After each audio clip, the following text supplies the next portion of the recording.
us go ahead and open up with a prayer. Elder Mikael, can you go ahead and open us up in prayer, please?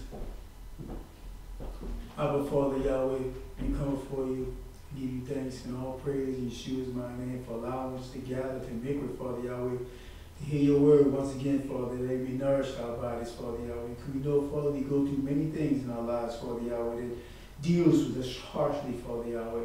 But we want to keep our eye rested on you, Father Yahweh, so when we go through these things, Father Yahweh, we remember, Father, to stop ourselves so we make mistakes in our lives, Father Yahweh. Therefore, we got to heavily repent for, Father Yahweh. So we ask, Father, have mercy upon us in Yeshua's holy and mighty name, Father Yahweh, because you know the enemy is out here, Father, trying to sift us, Father Yahweh. So we give you thanks and praise that you are our Elohim, Father Yahweh, and you allow us to become your children, Father Yahweh.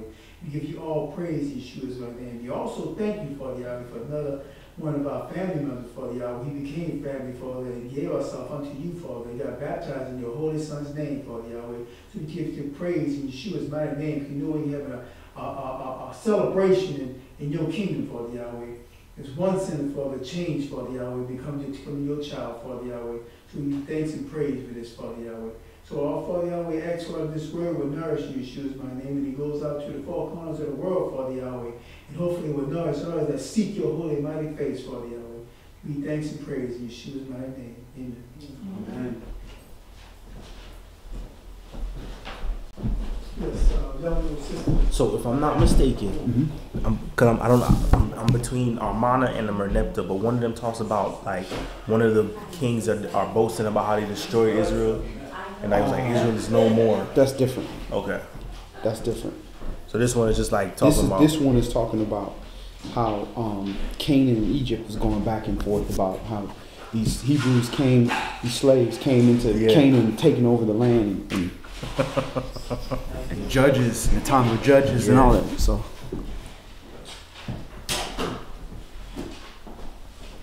she was going to use your personal healer on our right side.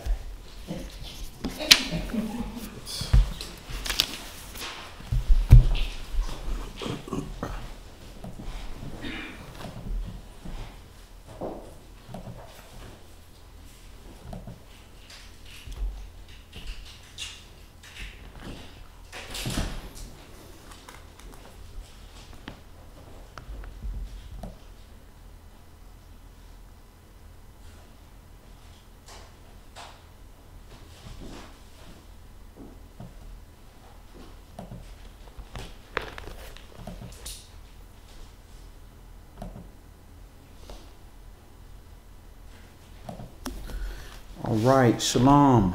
My name is Yedan Yasharah, my brother Yonatan Yasharah. Shalom.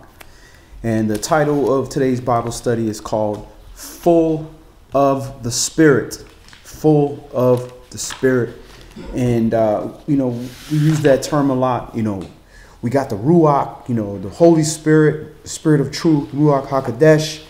And then we have, being in the Spirit, walking in the Spirit. Well, how do you walk in the Spirit? Is to be led of the Spirit of truth, obviously, but there's many parts of that Spirit. There's many slivers of that same Spirit, which goes to the same Spirit of life, this word that was created in the beginning, the Spirit, the light, that light of all men.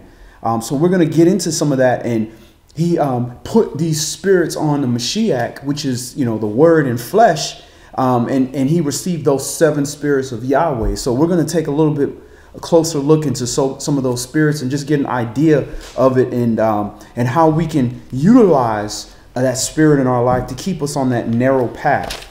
So we're going to open up in Yeshayah, Isaiah chapter 11, and we're going to start that at verse 1.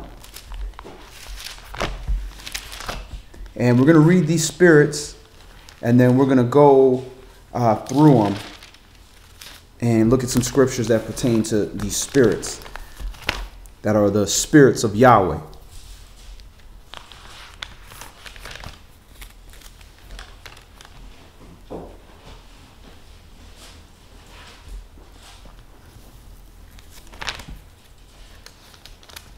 Isaiah, Yeshayah, chapter 11, and we're going to start this at verse 1.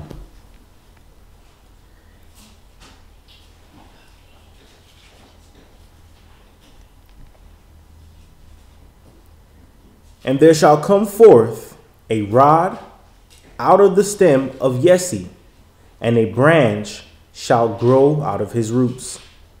And the Spirit of Yahweh shall rest upon him, the Spirit of wisdom and understanding, the Spirit of counsel and might, the Spirit of knowledge and of the fear of Yahweh, and shall make him of quick understanding in the fear of Yahweh.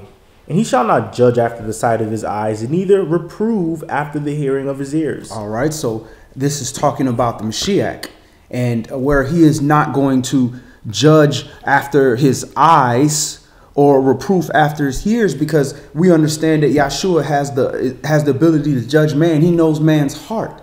We don't know man's heart, so we got to judge based upon what we see and what we hear, whereas he can see what's in somebody's heart. So these 7 spirits were put on him, and this also allowed him to see what's in man's heart. So you look at these spirits: the Spirit of Yahweh, the Spirit of wisdom, the Spirit of understanding, the Spirit of counsel, the Spirit of might, the Spirit of knowledge, and the fear of Yahweh. Those are the 7 spirits of Yah. And we're going to go through these 7 spirits, and we're going to look at the definitions of the words, and we're going to go over some scriptures to get an understanding of these spirits and what these spirits are for. Go ahead, bro.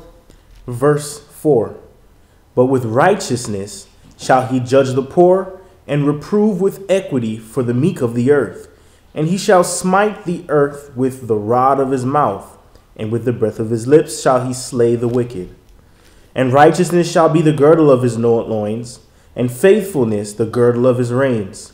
The wolf also shall dwell with the lamb, and the leopard shall lie down with the kid, and the calf and the young lion and the fatling together, and a little child shall lead them. So this is not talking about now, obviously, because this is not our time. You know, a calf and a wolf, that calf going to get ate up. I mean, that's the reality of the situation. But it's talking about a different part of the kingdom where there's no more death, where there's no more violence and bloodshed.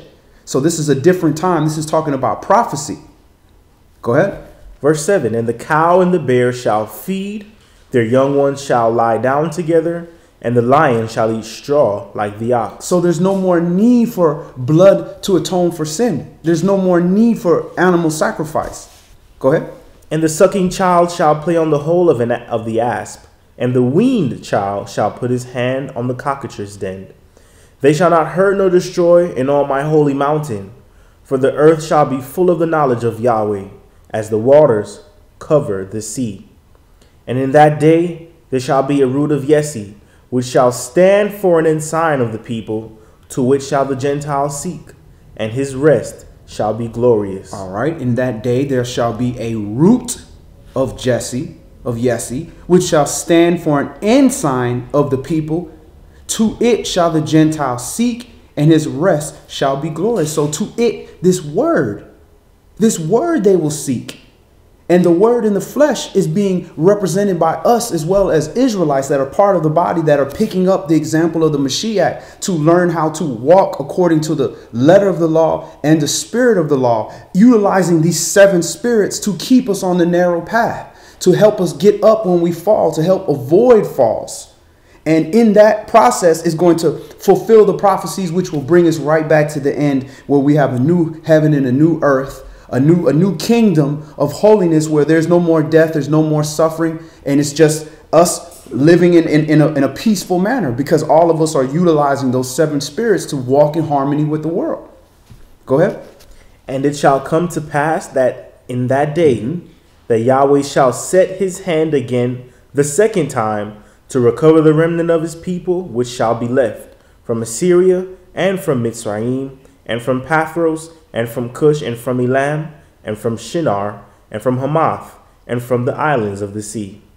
And he shall set up an ensign for the nations, and shall assemble the outcasts of Yasharal, and gather together the dispersed of Yehuda from the 4 corners of the earth. The envy also of Ephraim shall depart, and the adversaries of Yehuda shall be cut off. All right, so it says, and he shall set up an ensign for the nations, and shall assemble the outcast of Yasharal, and gather together the dispersed of Yehuda. Where's Yehuda dispersed to? From the 4 corners of the earth. So this 12 tribes flag about Judah is in America, that's inaccurate. Yeah, Judah would be in America too, but they're also dispersed on the four corners of the earth. That's why you can't cookie cutter and just say everybody from here is this, everybody here from that is that. It don't match the scriptures. Go ahead. The envy also of Ephraim shall depart, and the adversaries of Yehuda shall be cut off. Ephraim shall not envy Yehuda, and Yehuda shall not vex Ephraim. But they shall fly upon the shoulders of the Philistines toward the west. They shall spoil them of the east together. They shall lay their hand upon Edom and Moab, and the children of Ammon shall obey them. So that's interesting where it talks about we shall fly upon the shoulders of the Philistines. So the Philistines were those people that we had beef with. Those people that were in the land as well that we had to get rid of. That the famous Philistine Goliath. Go ahead. And Yahweh shall utterly destroy the tongue of the Mitzrite sea. And with his mighty wind shall he take his hand over the river, and shall smite it in the seven streams, and make men go over dry shod. And there shall be a highway for the remnant of his people, which shall be left from Assyria, like as it was to Yasharal in the day that he came up out of the land of Mitzrayim. And that's interesting. You see what's going on now. The Dead Sea is being dried out. The Euphrates is being dried out. You're seeing rivers opening up that have not flown for hundreds and thousands of years, which means if it's opening up, that means that water's diverting from somewhere else. It means it's going to open up other places. So these are the prophecies that come along with that. So if we look at one of them, the Spirit of Yahweh, let's look at fear. Fear. The word that was used for fear, which is an actual spirit, the fear of Yahweh. Not to be afraid, but the fear of Yahweh is an actual spirit.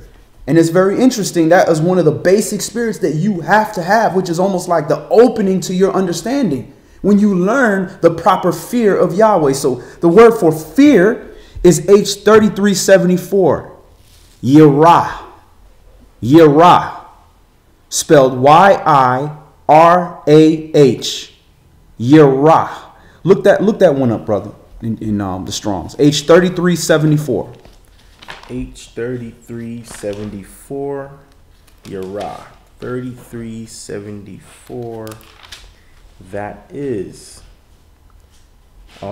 feminine of Yareh, fear, also used as infinitive, morally, reverence, dreadful, exceeding fear, fearfulness. Right. So it's the feminine of H3373, which is Yareh, which is Yahweh Yareh.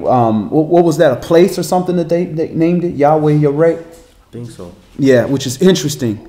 So they have a male and female version of that word. So the fear is moral reverence. So when you morally have respect and revere the Most High, you say, you know, I fear being out of the grace of the Most High. I fear him not looking at me in a respectful manner after all that he has done for me and for my nation and for my family. You know, I fear, letting him down after he's done so much to adopt our nation, to cover us, to give us the spirit of understanding. And once you have that kind of respect for the Most High, that is the beginning of your understanding. Because now you understand, wow, this is a heavy weight on me. Oh, wow, this is something, this is the Elohim of all the nations, not just the children of Yasharal. He's the father of all nations. All right. So let's go to Psalm Tehillim chapter 34. And we're going to look at a few things pertaining to the fear of Yahweh. Psalms Tehillim chapter 34.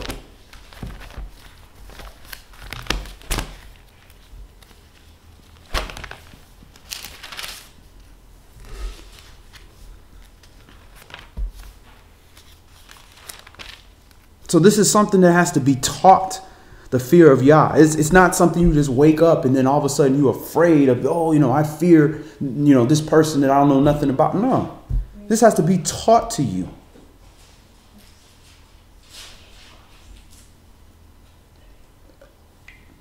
And the fear of Yah can be taught in multiple different ways. It could be taught to you in a way like, Yahweh beat the crap out of you and you're like, oh my goodness, he just let off just a little bit.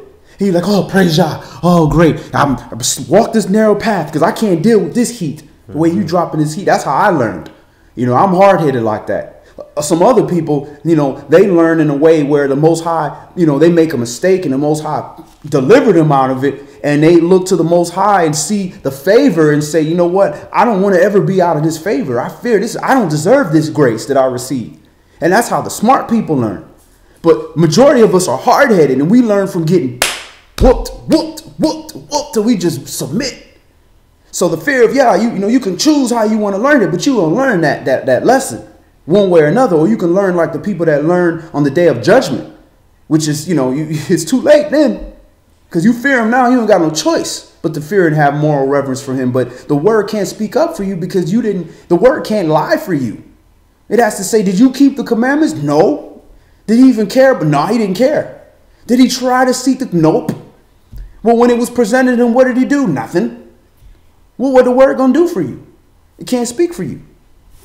Brother, you can also add Lazarus, the one who recognized the truth while he lay in the lake of fire, begging for his brothers, you know, that Lazarus would go down there and show themselves to his brothers. Right. And Abraham said, no, Moses is down there. They don't hear him. Basically, he gonna be where you at. Exactly. So, you know, It's talking about what the elder was bringing up was in Luke, I believe, when it talks about Lazarus, the beggar, and how he died and how he was in, you know, which is prophecy. He's in the bosom of Abraham, you know, being comforted. And then, you know, the rich man is looking up and he's begging Abraham and begging Lazarus to stick his finger in the cold water and just let him dip the cold water on him. He was burning from the you know, obviously the lake of fire is where he's burning up.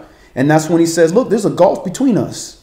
You can't go over and neither can we come over to your side. So once that judgment is done, it's done, you know. And then it talks about, we'll go to my, you know, to my brothers, you know, surely they'll listen to. He said, man, look, they have Moshe and the prophets. They got the law. Then they got the prophets coming here saying, repent before you die.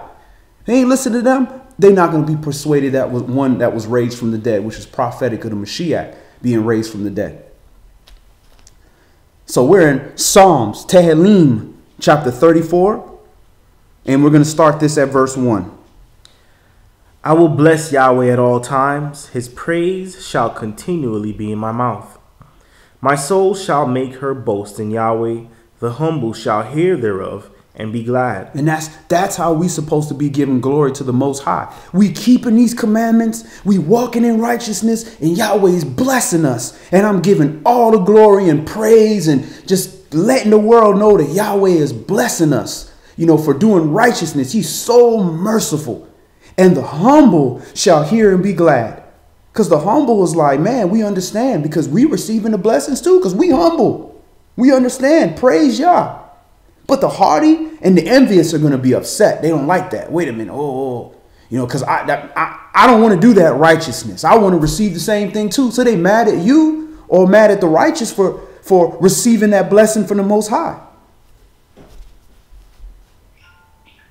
Verse 3. O magnify Yahweh with me, and let us exalt his name together. I sought Yahweh, and he heard me, and delivered me from all my fears. They looked unto him, and were lightened, and their faces were not ashamed. This poor man cried, and Yahweh heard him, and saved him out of all his troubles. The angel of Yahweh encamps round about them that fear him, and delivers them. Now, this poor man, if I don't mistake that would be what, a humble man? What's that word for the poor? H6041. So it's not necessarily a poor man, I don't believe. But let's double check it and make sure. H64 what? 6041. A knee. So it's to humble himself. Mm-hmm. Depressed, afflicted, troubled. Right. So it's a form of humbled or troubled or lowly, depressed. So it's not necessarily somebody that's poor, but somebody in a lower state of affliction. So it's a humbled person that has been humbled, that has been anad, has been afflicted. This is from the same root that we use in when you anad, when you humble yourself, when you're getting ready to soon fast. So this person who is going through that, Yahweh is hearing him and saving him out of his troubles. Go ahead. Verse 7. Verse 8, actually. Oh, taste and see that Yahweh is good.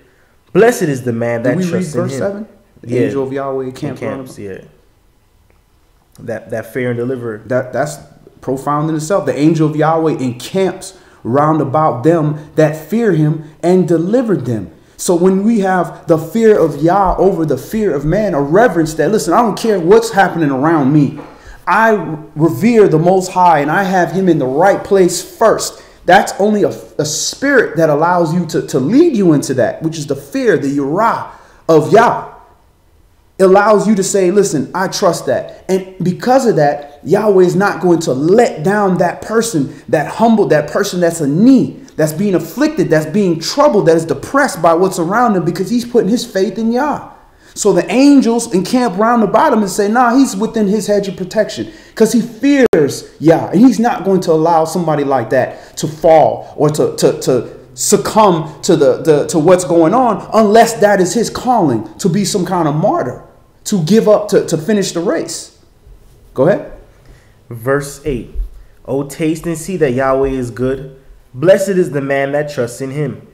Oh, fear Yahweh, you his saints, for there is no want to them that fear him. So there's no want. There's no need for those that have the spirit of the fear of Yah, because they're going to walk according to these commandments. They're going to do everything in their power to stay on that narrow path, because they know on that path is all the blessings. All the blessings are going to come through that path. And even the things that may look like afflictions are going to be a blessing in the long run. So they stay on that path because they trust. And the longer they stay on that path, the longer they experience the things that happen when you're going through that narrow path. The good, the bad, the ugly, and the latter end. And he knows that, our attention span. He knows each timeline. Back in the day, things used to take a little bit longer. So they know the attention span of the saint back then was a little bit longer. So he might allow things to stretch out. But he know us. We got about 10, 15 minutes of attention span. So he got to make things happen a lot quicker in our lives. And to do that, sometimes he got to stretch it out, to stretch our patience out a little bit. Go ahead. Verse 10. The young lions do lack and suffer hunger, but they that seek Yahweh shall not want any good thing. Come, you children, hearken unto me. I will teach you the fear of Yahweh. So I will teach you these commandments. I will teach you the fear of Yahweh, because you're going to see not only the counsel that I'm giving you according to the commandments, but you're going to see it in my own walk. And you're going to see how through every situation that goes on in our lives, how we operate with a reverence for the Most High, with a prioritization of the Most High. That's a lesson in itself. It's easy to tell somebody, hey, you need to keep these commandments. You need to do this. You need to do that. But your family members, your friends, your brothers, your sisters, your teacher, your elders, your spouse, all these people that care about you, they're watching you. They're watching you to pray for you. They're watching to learn from you. And when they see you go through the things in your life, you're teaching people without being a teacher how to keep things in priority. And when you trust Yah, go through something. A lot of times it's affliction due to our own actions, things we've done in the past or things we've done in the present. And people are waiting for you to fall apart and be like, oh, you see, bad things happen to everybody. But you say, no, I trust Yah.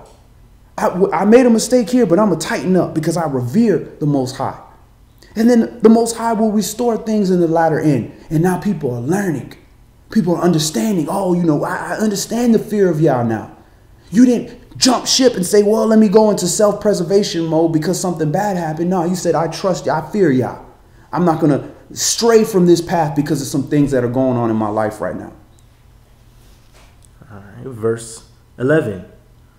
Come, you children, hearken unto me. I will teach you the fear of Yahweh. What man is he that desires life and loves many days, that he may see good? Keep your tongue from evil and your lips from speaking guile. Depart from evil and do good. Seek peace and pursue it. The eyes of Yahweh are upon the righteous, and his ears are open unto their cry. All right. So depart from evil, which is understanding. Do good, which is the righteousness of this law. Seek peace, which is the result of doing the righteousness of the law, and pursue it. Don't mean you just sit around and wait for peace to come to you. No, go after it. Be deliberate about your actions so that you can receive this gift of peace in your life. Verse 16. The face of Yahweh is against them that do evil, to cut off the remembrance of them from the earth. The righteous cry, and Yahweh hears, and delivers them out of all their troubles. Yahweh is near unto them that are of a broken heart, and saves such as be of a contrite spirit. Many are the afflictions of the righteous, but Yahweh delivers him out of them all. All right, so we forget that. Many are the afflictions of the righteous, but Yahweh delivers him out of them all. So there's no reason to believe or suspect that when you walk in righteousness, that means afflictions disappear out of your life. Because I don't remember reading a single story in here about anybody that was trying to walk according to righteousness or attempted to walk in righteousness that didn't have afflictions that came with them. But Yahweh delivers him out of them all, because then it takes other young people that are trying to develop their own spiritual strength and their own fortitude and faith and trying to learn the fear of the Most High. They got to learn from you. And what makes you righteous isn't that you haven't made mistakes. What makes you righteous is that when you see your mistakes, you repent from them. And you don't move, and you continue your love and your fear and your glory and your remembrance, and you glorify the Yah. You glorify Father Yah in the good stuff and in the bad stuff. In the rewards and the blessings, but also the afflictions that go on in your life. Because you know in the end, he's going to deliver him out of them all. Verse 20. He keeps all his bones, not one of them is broken. Prophecy. That's talking about the Mashiach right there. When it's talking about the righteousness being delivered out of them all. Before they was going to break his legs, he gave up the ghost, Yahshua, and moved on. Evil shall slay the wicked, and they that hate righteousness shall be desolate. Yahweh redeems the soul of his servants, and none of them that trust in him shall be desolate. So he redeems the body of his servants. This is in your resurrection, in your body being raised up. The body, the soul of his servants, and none of them that trust him shall be desolate. So it behooves us to serve in the capacity that we're supposed to be. We're supposed to be servants of the Most High. Let's go to Proverbs chapter 1, Mishlei chapter 1. It's another next book down.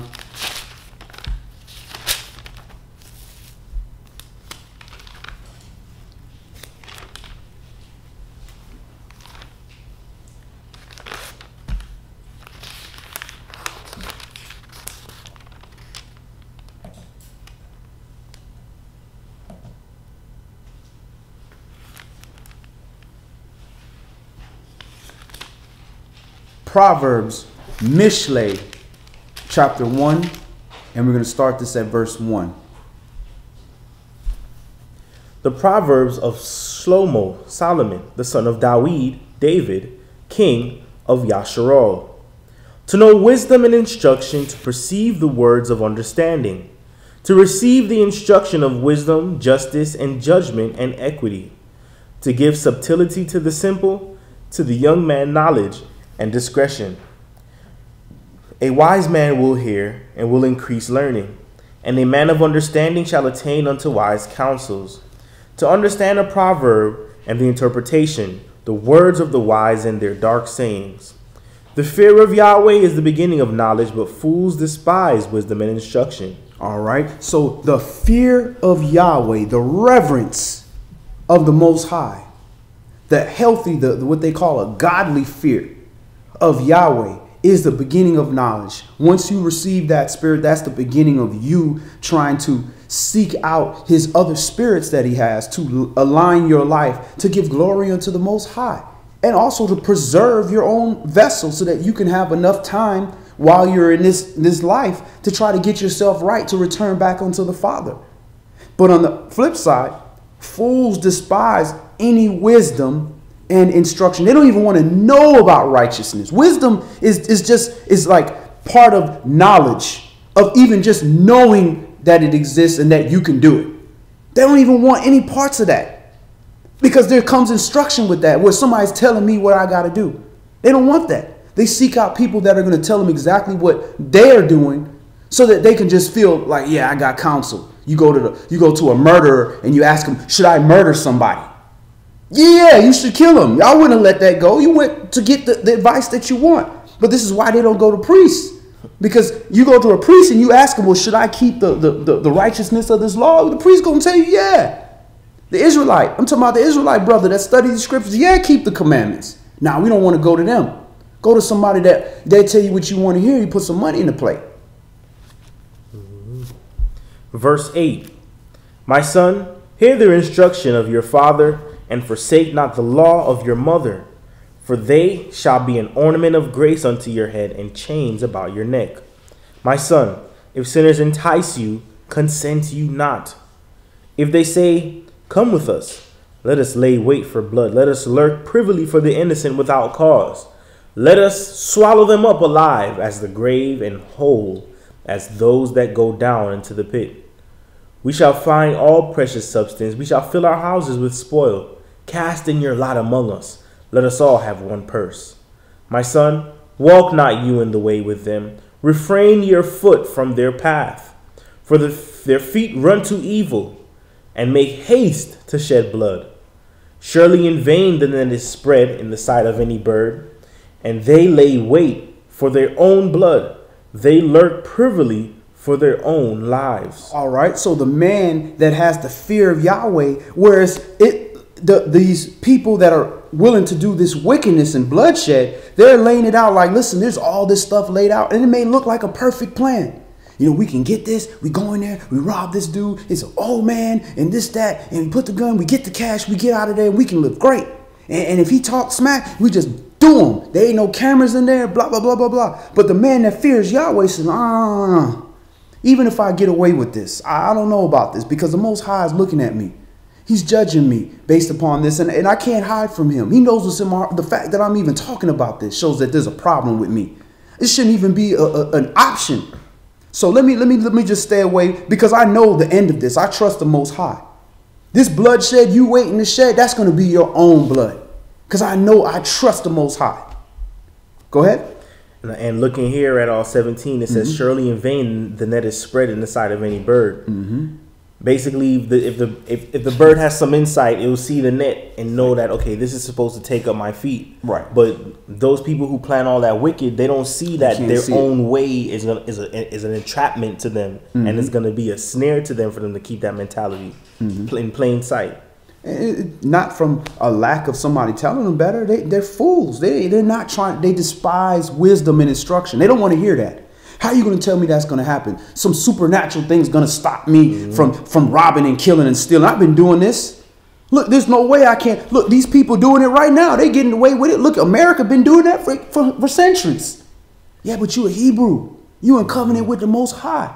You didn't read here in Leviticus 17. He said he's going to punish you 7 times for your sins. Shut up. I don't want to hear that Bible stuff. You're getting soft. Ever since you left the hood, you be getting soft. Well, like it says in 18, they lay wait for their own blood and lurk privily for their own lives. So while they're trying to take away life of somebody else, they don't know that they're laying a net and killing their own self. And then he says, I will give men for you and people for your lives. And then you turn on the news, but damn, you heard what happened, homeboy? Man, that could have been me. Got cut off. I don't deal with that. You know, I see now it's a story you telling somebody else, you telling your son, or you telling one of your brothers that's about to go do some stupidness. Verse 19, so are the ways of everyone that is greedy of gain, which takes away the life of the owners thereof. Wisdom cries without. She utters her voice in the streets. She cries in the chief place of concourse, in the openings of the gates. In the city she utters her words, saying, how long, you simple ones, will you love simplicity? And the scorners delight in their scorning, and fools hate knowledge? Turn you at my reproof. Behold, I will pour out my spirit unto you. I will make known my words unto you. Because I have called and you refused. I have stretched out my hand and no man regarded. But you have set at naught all my counsel and would none of my reproof. All right, so who is speaking this? The spirit of wisdom. Wisdom. So let's look at that Hebrew word for wisdom right here. What is it? H2451? Wisdom, yes, 20. This one's 2454, so it's probably some variation. 2454 of Hokmah. Because this is the feminine spirit. Because it's saying her. H what? 2454. Hokmoth. Yep, this is the feminine version. Hokmoth. Spelled Chokmoth. Hokmoth. Collateral forms of 2451 of Hokmah, which is the root word. Wisdom. Wisdom, every wise woman. And when you go to Hokmah, which we're going to get into next when we get into wisdom, you see the difference. So this is the feminine version of that. 2452. 2454. No, I'm talking about the way you're talking about the wisdom. You're also talking about wisdom, also 2452. Right. And also, when we get into the other scriptures, the root was 2451. Right. Hokmah. Verse 26. Well, I have to go back to 25. But you have set at naught all my counsel and would none of my reproof. I also will laugh at your calamity. I will mock when your fear comes.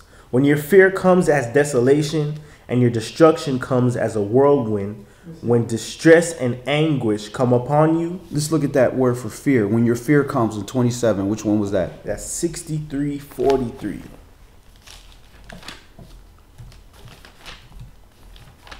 All right, this is a different word now. This is pahad, spelled, which is H6343, spelled P-A-C-H-A-D. And that's sudden alarm.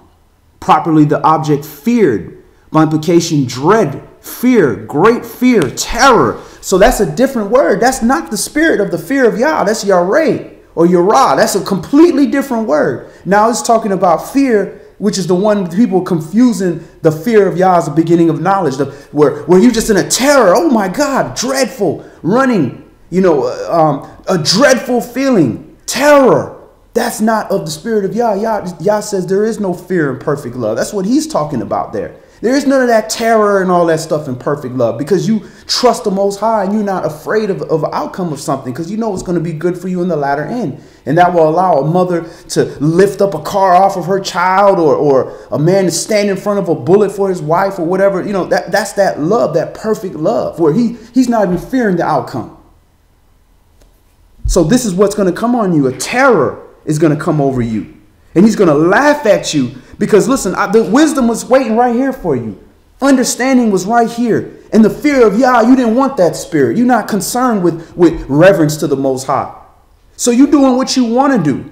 And then when the results come, like the verse you just said, in verse 18, they lay wait for their own blood. They lurk privily for their own lives. When that comes back around, now oh my God. Oh, they are afraid. It's too late now.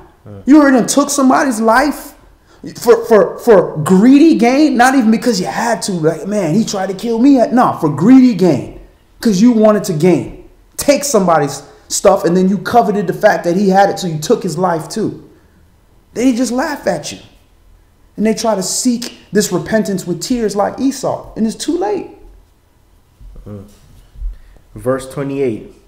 Then shall they call upon me, but I will not answer. They shall seek me early, but they shall not find me. For that they hated knowledge and did not choose the fear of Yahweh. They would none of my counsel. They despised all my reproof. Therefore shall they eat of the fruit of their own way and be filled with their own devices. For the turning away of the simple shall slay them, and the prosperity of fools shall destroy them. But whoso hearkens unto me shall dwell safely and shall be quiet from fear of evil. All right. Because they're in the love. There's no fear. There's no fear in love. I don't fear evil because I'm in love. I love the Most High. I reverence him. There ain't nothing you can do to me on this earth that's going to compare to what the Most High can allow to happen to me, or it can happen to me in the next life. So I have no fear of you. I have no terror of you. Let's go to Genesis chapter 1. And we're going to look at this knowledge and see the source of this knowledge. Bereshit, Genesis chapter 1. And we're going to start at verse 24.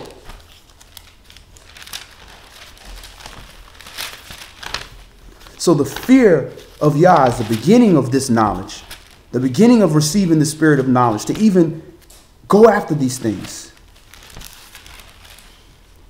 Because at first, the first thing that has us really go after that is our parents. They tell us, you better not do this, or you're going to get this, or I'm going to spank you, or if you do this, the police going to come here and they're going to arrest you. That used to scare the crap out of me as a kid. Like, no, don't call the police. No. We was even scared of police as kids. Yeah. You know what I'm saying? Until they did the little DARE program and they came through and, you know, they brought the police in there and it was real cool. It's like, don't just say no to drugs. Say no to drugs. And the police athletic league, which was a shame they got rid of that in most of these places, because that made them human. When you are playing sports and your coaches are all police, you look at them differently. You look at them as real people. All right, so we are in Genesis, Bereshit, chapter 1. And we're going to start this at verse 24. And this is going into the 6th day when man is being created. Elohim said, let the earth bring forth the living creature after his kind, cattle and creeping thing and beast of the earth after his kind, and it was so. And Elohim made the beast of the earth after his kind, and cattle after their kind, and everything that creeps upon the earth after his kind. And Elohim saw that it was good. And Elohim said, let us make man in our image, after our likeness, and let them have dominion over the fish of the sea, and over the fowl of the air, and over the cattle, and over all the earth, and over every creeping thing that creeps on the earth. So Elohim created man in his own image. In the image of Elohim created he him, male and female created he them. All right, so he created them. So he created multiple ones. And he said he created man in his own image. In the image of Elohim created he him. Now we understand that the image of the Most High is invisible. So this is not talking about a physical, like we physically look like the Most High. No, we physically look like Yahshua in his body, how he was created. But the Most High is an invisible spirit. So in giving this responsibility where it says, let them have dominion over the fish of the sea, over the fowl of the air, over the cattle, and over all the earth, and over every creeping thing that creeps upon the earth, which means you have the highest responsibility in the planet. So if you have that responsibility in the planet, you're giving somebody that much responsibility, they need to be educated. They need to receive all the tools. This is why you were given free will, because you have a higher responsibility. The bear ain't got to do nothing but worrying about, you know, finding a rabbit in the forest when he got to use the bathroom or something like that. That's all he got to worry about. He ain't got to worry about anything else when it's time to sleep in the wintertime. He ain't got to worry. But we are responsible for the whole earth. So this is why he divulged to that nation, especially, that he chose to be the responsible nation over all the nation that's responsible. Here's the spirits. These are the things that you need necessary to do your job right and to live long enough to fulfill your job. Go ahead. Verse 27.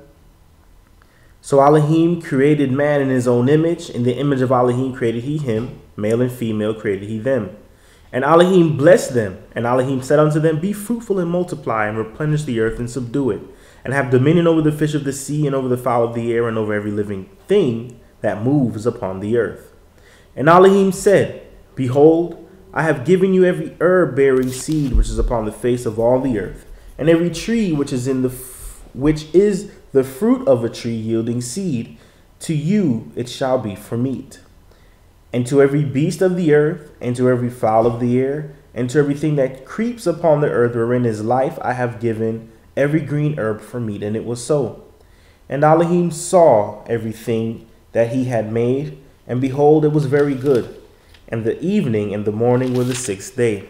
So at this point, everything that he's seeing here is good. It's all beautiful. You know, except for light and darkness, said he couldn't dwell together, so he separated. But as far as he didn't say darkness was, you know, was not good. It wasn't meat that it was dark, or it wasn't meat that it was light. Nah, but he separated. It needed to have its own place. So everything is good all the way up until this point. Go ahead. Chapter 2, verse 1. Thus the heavens and the earth were finished, and all the hosts of them. And on the 7th day Elohim ended his work which he had made, and he rested on the 7th day from all his work which he had made. And Elohim blessed the 7th day and sanctified it, because that in it he had rested from all his work which Elohim created and made. All right. So on the seventh day, he rested, period. He sanctified. He hallowed that day. That got nothing to do with when the moon was created or anything else was created. We know on the seventh day, he rested, period. Go ahead. These are the generations of the heavens and of the earth when they were created in the day that Yahweh Elohim made the earth and the heavens. And every plant of the field before it was in the earth, and every herb of the field before it grew. For Yahweh Elohim had not caused it to rain upon the earth, and there was not a man to till the ground. But there went up a mist from the earth, and watered the whole face of the ground. And Yahweh Elohim formed man of the dust of the ground, and breathed into his nostrils the breath of life, and man became a living soul. And Yahweh Elohim planted a garden eastward in Eden, and there he put the man whom he had formed. Out of the ground made Yahweh Elohim to grow every tree that is pleasant to the sight, and good for food, the tree of life also in the midst of the garden, and the tree of knowledge of good and evil. All right. The tree of the knowledge of good and evil. In verse 9, what is that Hebrew word for knowledge?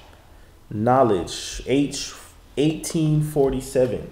All right. So that's da'ath, H 1847. Read that definition when you get there, brother, please. H 1847. Da'at, from yada, knowledge, cunning, ignorantly knowledge, unawares, wittingly. All right. So the knowledge, the cunningness of knowing how to be cunning with something, ignorantly or ignorantly, knowing or not knowing, knowledge, knowing, knowledge, being aware of something or unaware of something, wittingly. So the knowledge of good and evil. There's knowledge. What did we need to know the knowledge of evil for? How is that going to help us? If all we knew was how to do good, then we would just do the things that we knew to do. It's just like when you're a little kid and your kids are sheltered at home with their parents and they're taught something. All of a sudden you send them to public school. Now they're learning how to do all this wicked stuff and coming home saying all these slick saying. They would have never known these things, but they're being exposed. So knowledge, all knowledge is not good because you know something. Just like the elder was talking about that over Shabbat. The knowledge of how to make to split an atom or to control a nuclear reaction, to make a bomb to blow up and kill millions of people. That's a knowledge you don't need to have. That's not going to help you. Let me learn how not to make a nuclear bomb to blow up the whole. No, you don't need to learn how not to do that. You just didn't know how to do that. So that was our problem. We always seeking the knowledge of everything. If we just focus, what is the knowledge of righteousness? Let me just learn how to do righteousness. That will lead me to say, this is how you can, rape this man's wife and get away with it. Now, the commandments say, don't sleep with somebody else's wife. That's adultery. Okay, you know what? Guess what? That's enough knowledge. I don't need to know how to get away with doing something. And that's where we fell wrong from the very beginning. And if you read the rest of the story, the adversary made that knowledge look very beautiful to the eye, one to be much desired. So a lot of different stuff is out here that's drawing our attention away from the knowledge of righteousness because it looks attractive to the eye. It looks like some very interesting knowledge. But how does that relate to the fear of the Most High? All right, let's stop there. Let's go to Proverbs, Mishlei, chapter 15.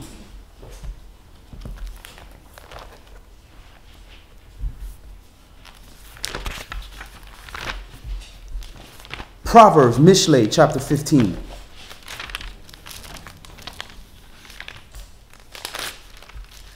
And when you read further into that story, it talks also about how he said everything was good. And I remember you were the first one that I heard bring up that point, that everything was good in the garden Except it wasn't meet for man to be alone. There's only one thing he said. That's the one thing he said was not good. He said, yeah, I made beasts and creeping things, and I did all this stuff, but this was not good.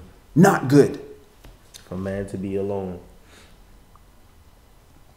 And you know, when you look at it, and it says the one thing that Yah spoke about that was not good, that was happening in the garden, he was like, it's not good for man to be alone. So then the best thing we can do is look at what he created to accommodate that void. And he created woman. And then as men, I think it's good for us to try and extract how we can bring the glory out of, you know, the woman that Yah created for us. Right. You know, because a lot of times if a man's mentality is down here, women's mentality stays down there too. But if the men push themselves to continue growing in whatever aspect, in the wisdom that we're talking about, the knowledge that we're talking about, understanding that we're talking about, it also would drag out those gifts from the women that he sent as well. So it's like, yeah, thank you. So now, you know, it's like when you set a motor in motion, like it kind of picks up there too. So if you as a man are slacking, whatever investment you made into a whole nother vessel picks up. And it's real helpful that Yah, it's real good that Yah did that. And I think a lot of men kind of ignore the fact that there's a whole lot of glory that Yah put here.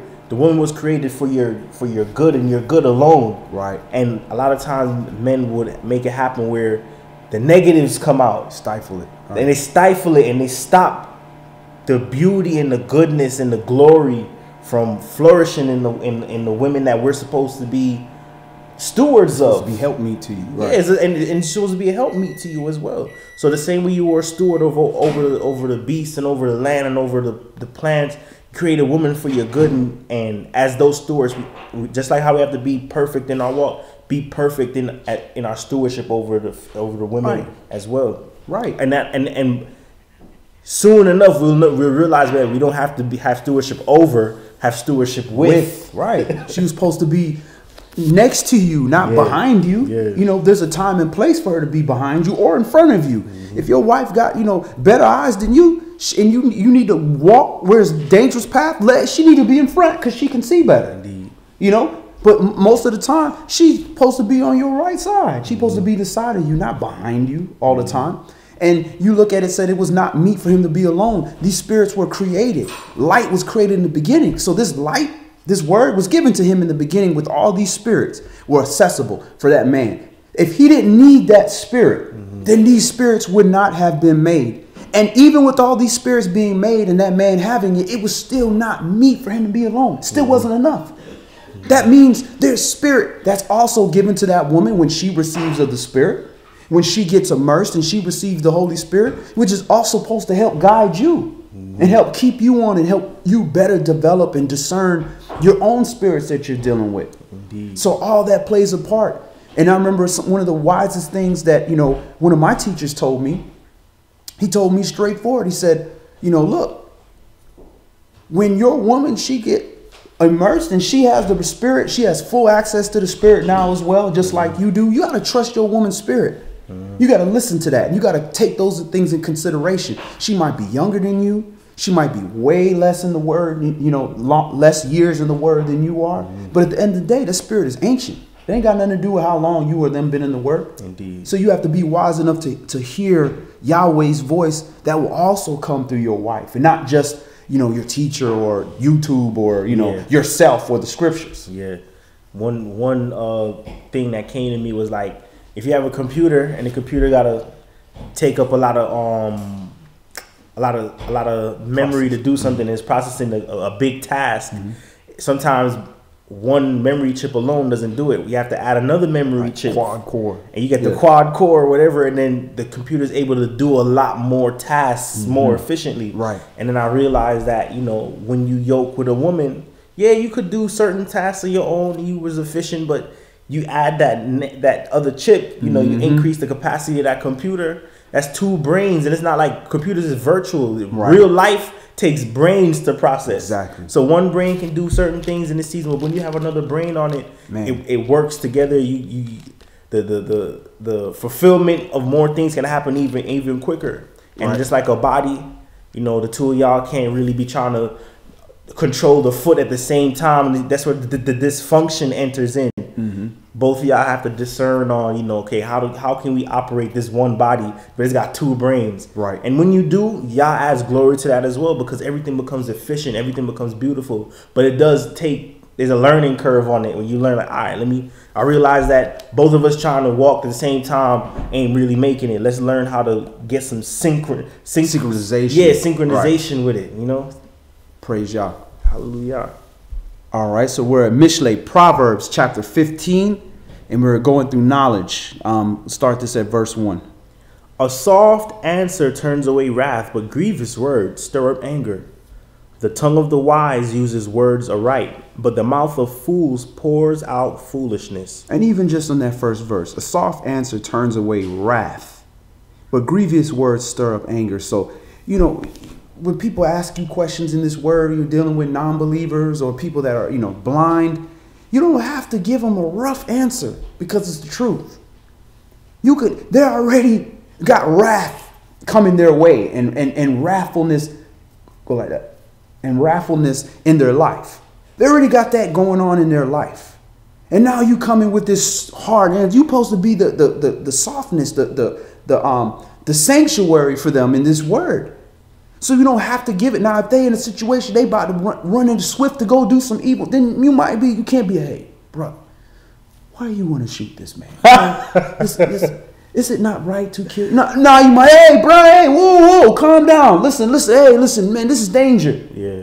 But there's no need for that, you know, when you having a conversation with somebody that's just trying to decide whether or not they want to read the Bible or not. Simple instructions, but the fool, he not considering that. He have the wisdom of this world and the righteousness of this word in his mouth, but he's so foolish that he uses the word as a weapon. You know, the ways of the world makes us very stupid. The ways of the world makes us very, very dumb. And it's so wrong that it gives us all these wicked ways of behaving and convinces us that this is the way to do it. Right. The way of the world always causes us to yoke ourselves so closely with wrath and anger and impatience. And then we have to learn, like, hold on, I need to separate myself from that spirit. Like, I remember looking at myself, even up to this day, looking at certain behaviors. I'm like, I don't have to react this way. Right. And I'll realize this, and that's the thing, you know, when I remember telling Wesley, like, the world is on an incline. If you're neutrally going to just roll down, you have to make a conscious effort, especially if you've given heed to certain wicked attributes. You have to make a conscious effort to start peeling yourself off from certain behaviors and removing it. So, like, we have to start disyoking ourselves from wrath, disyoking ourselves from anger, because it's not an efficient way to get things done. And it will actually help us as far as ministry, because there's people that's hard-headed. And you'll reduce your capacity to handle certain tasks, capacity about this high, you get stuck. But if you approach it with patience and work on disyoking yourself from some of these wicked attributes, you'll find yourself being a much more efficient servant of Yah. Right. Because none of us need reminding of how to use your anger. Yeah. You're like, oh man, I forgot how to use my anger and my wrath. Man, you know, let me go back and read no, you ain't gonna forget that. But like you said, if you train yourself up little by little, and it's difficult. And you know, I've been tearing with that for years just to get a little bit of progress. But when you just get a little bit of that progress, it goes such a long way. And it's encouraging when you survive the wave of anger and wrath, and you say, okay, I can do this just for a few minutes. If I can just hold this steam in for a few minutes, that spirit is going to dissipate, especially when you're dealing with loved ones. Especially with love. It ain't going to stay and sit there. Your enemy, that's a tough battle. That's Yahshua level, Stephen level. You know what I mean? And not even your enemy, just even people that's trying to kill you. That's their level. But if we can just work on it a little bit, and like you said, make the conscious effort, then even when you're in the conversation and somebody else sees, I see a conscious effort from this individual to quell their own anger, then it kind of makes you see yourself like, wait a minute, maybe I'm the one that's off here, or maybe I'm not dealing with it correctly. The biggest deception the enemy does is that he convinces us that we need this attribute still, Right. that is useful, but it's not. We can operate in wisdom and in sternness and in seriousness, but that spirit of anger don't have to come in, and wrath, it don't gotta come in. We have to really learn how to throw that out. It doesn't have its place right now. We're in a period of grace. That wrath is not necessary. Verse 3. The eyes of Yahweh are in every place, beholding the evil and the good. So there's no need for that wrath because He Yahweh already see it. Yes. What you think what he says right here? You reap what you sow. Do we not believe him? So if we believe him, but no, we want to break another commandment. We want to rejoice when our enemy falls. So we want to see that wrath right now from the Most High. We want to rejoice instead of saying, "Hey, I want to see that brother repent."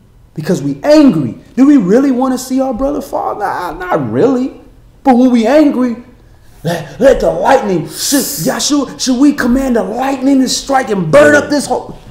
He's like, bruh, you don't know what manner of Elohim you serve, bruh. If we wanted to destroy all these people, we would have destroyed them at the mount when Moshe was like, look, man, these people, don't kill him. You know, like your mama when she stand there after she done snitched on you and got you whooped, and she be like, don't kill him. Nah. Go ahead. This season, like that verse that we just read about, the eyes of Yahweh in every place beholding the good.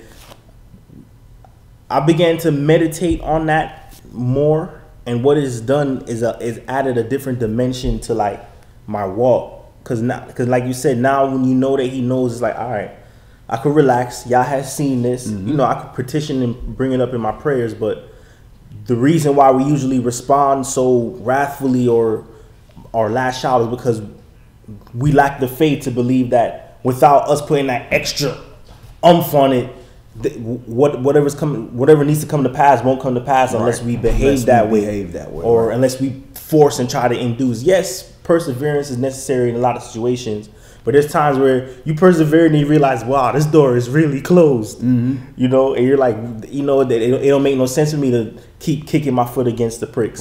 But then, and then also what you realize is that there's times Yah sends you into situations and sends you places you don't really want to be. And when you realize, again, I remember I had to start discerning, like, I keep finding myself in these places, situations, talking to certain folks that I'm really trying to deal with like that. And I was able to now start seeing a difference between what my soul and and it's not necessarily my flesh, is like the sincerity of my soul and what it wants and where the spirit would direct me. And I'll be like, wow. So I can literally discern when it's just something that I just don't want to do, or something I don't want to be, someone I personally just don't want to deal with. And when it's Y'all like, no, whether you like it or not, you're going to deal with this. You're going to go through this. You're going to walk through that. And what it's done now is it allows me to, you know, let off the wheel a little and say, all right, Y'all, I realize that this is really you driving. Exactly. And I'm going to just see where you want me to go. And what it does is it make you have more of a friendship with Yah. When you start yielding to the things that he's putting you through, and you're like, okay. Because one of the issues is that in our ignorance, when we have that lack of knowledge, we don't know that, you know, Yah is the one that's walking us through certain things. But when you come into the word now, and it's season after season after season, it's like, yo, after about 4 or 5 seasons, you better learn something. You have it by now. And now you can discern, like, okay, yeah, nah, Yah want to do this.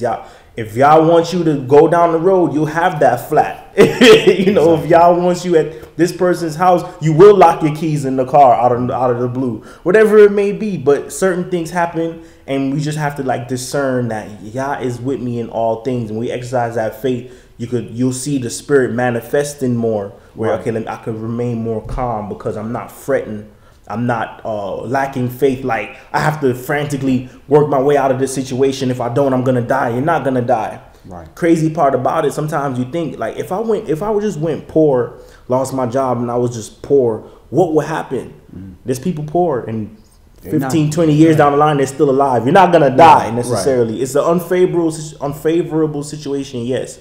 You don't want nobody in those situations. Yah actually wants us to help the poor because he wants all our lives to be meaningful and happy and joyful. He wants to induce that to us. Some people end up on hard times, but at the same time, we won't die if things don't necessarily go our way. Right. And sometimes we do gotta ease back and know that Yah sees, He's heard, and He will be with us through all the things that we go through if we're not doing what is wicked. Right, right. And you're definitely not going to die if you don't succumb to wrath. You're not going to die of, a wrath attack of your heart or something. It ain't going to happen. And going back to your point on verse 3, the eyes of Yahweh are in every place, beholding the evil and the good. Part of that place is in your heart as well. Indeed. So He knows what's in your heart, and He knows what's in the heart of that servant that may be possibly wrathing or doing whatever. He's trying to expose to that person what's in their heart, and He's trying to expose to you what's in your heart. I remember a situation where I had something against another servant of Yahweh because he kept running his mouth, saying little slick stuff. And I was building that up and waiting for him to slip up so I could catch him in an error so I could jump all over him. And I waited. The error came. My moment came, and I blew up on the brother. And the brother just sat there and be like, but brother, why did I talk to you like this? What's necessary for you to, all I say that, and I was just looking at how his demeanor was so calm and correct, and it just completely changed. I just knew I was wrong. I was correct in the whole manner, and he was wrong in how he was acting before, but how he dealt with the manner, it allowed me to see that I didn't need to act in that wrath. And I was able to see what was in my own heart. Bro, you had something against your brother. If something was bothering, you should have said something. But you waiting for all this stuff to jump up, this, that, so you can make a grand, explanation of how messed up you are. You know what I'm saying? It just showed me what was in my heart. Yeah. And it allowed me to see what was in my own heart. And this is how Yah will use other servants and wrath and things to happen to show you what's in your own heart, because His eyes is everywhere. And over time, you'll like the feeling of yielding to Yah. Like, I like letting Yah have I like it. favor. Yeah, I like letting Yah deal with this. It works better. Me and Yah got an agreement. Verse 4. A wholesome tongue is a tree of life, but perverseness therein is a breach in the spirit. A fool despises his father's instruction, but he that regards reproof is prudent. In the house of righteousness is much treasure, but in the revenues of the wicked is trouble. The lips of the wise disperse knowledge, but the heart of the foolish does not so. The sacrifice of the wicked is an abomination to Yahweh, but the prayer of the upright is His delight. The way of the wicked is an abomination unto Yahweh, but He loves him that follows after righteousness. Correction is grievous unto him that forsakes the way, and he that hates reproof shall die. The grave and destruction are before Yahweh. How much more of the hearts of the children of men? Excuse me. Just what you just read. 10. You got to get the phone. Don't put it on mute. All right. What you just read, dealing with 10 and 11, basically these was one because you just had a lot of discussion on verse 3. Because it also stems also to Hebrews chapter 4, verse 13, dealing with, that nothing escapes Yahweh. If you go to, I think, verse 12, it goes into Yahweh cutting you with a two-edged sword. You know what I mean? He sees everything. So when you go down to 12, in Hebrews, it's talking about you are naked before Him. Right. And that's what we don't seem to understand. You just stated earlier, you think my Father don't see what I did? Right. The problem is, do we see what we did? And how fast do we push it to the side? Because we want to justify our own actions. Why? Either we ashamed of what we did, or we so in the moment, we just brush aside the morality of it. We just want to do what we want to do. Right. And we don't care where the ships fall. Then if Yahweh is in you, in us, we come back and say, you know what, damn, I made a big mistake. Just like you were showing up when you did that to that brother, waiting to deal back with him because your pride was hurt. And you don't want to take nothing from nobody. But what did you do? Because you held on to that intent to injure that brother because he injured you, you wanted to show him up. You showed yourself up. You hurt yourself. And because you saw that you hurt yourself, that means Yahweh is working with you. Because if you can't see that you just did something ill towards There's somebody. a deep blindness. You understand? Yes, you in deep blindness. Or you can't listen to the people around you that's telling you in your error. That's right. That Right. ain't wrong. Obviously, you ain't gonna repent. And if you continue to do it, are you gonna show that Yahweh's gonna allow you to repent? Right. Because he did not let Pharaoh repent. Mm-hmm. He did not. Pharaoh said, no, but you locked in this. I'm gonna show you the error of your ways. I'm gonna show you the pain of it. But I'm not gonna let you repent. I got you. You lake of fire. You gonna give me the glory because you did what you did. Your father before you did what they did. You can't get away with doing that to my children. Mm-hmm. So when you talk about what you just said, dealing with the eyes of Yahweh on every place, behold the evil and good, then you go with 11, but you talk about not correction is grievous unto them who forsake the way, and he has hated reproof shall die. It goes with when it's the opposite. We talk about the way of the wicked is an abomination to Yahweh, but he loveth him that follow after righteousness. Because you made a remark all the way back in Genesis in Bereshit about when it was in the garden. They didn't know no difference between good and evil. All they knew was good. Right. So what use was the tree of Knowledge of good and evil. Right. You know, that's no good for them. But yet, Yahweh, I believe, want to prove that just because he's righteous and he's good, you as children, he wants you to be with him. He wants you to choose. Right. He's chosen you. Now you got to choose him. He opened the door for us, and we have to open the door for him. Mm-hmm. Are we going to follow him because he going to make us follow him? Or we going to follow him because he loves us? So all this reproof that we're talking about right now is good for us if it shows us ourselves and we want to change. Right. If we don't want to change, then you got to go, oh crap, why? Why can't I change? Do I need my behind beat seriously before I get it in my head?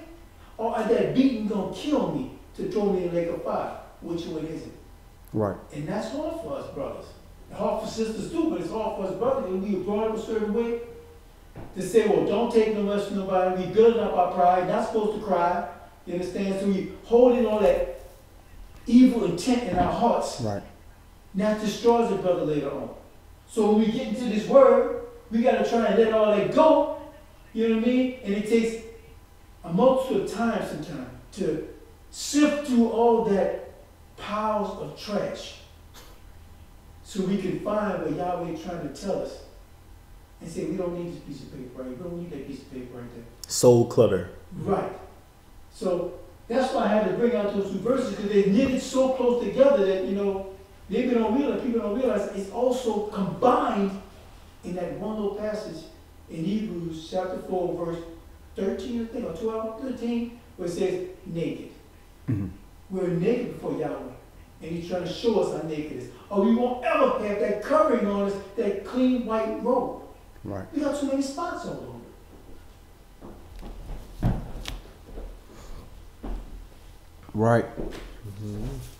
You know, anyone who has a car or is driven, there's certain safety features vehicles have. Like say when the car is off, you know, you could turn the wheel. It's hard to turn, but it comes to a point where it just locks. Right.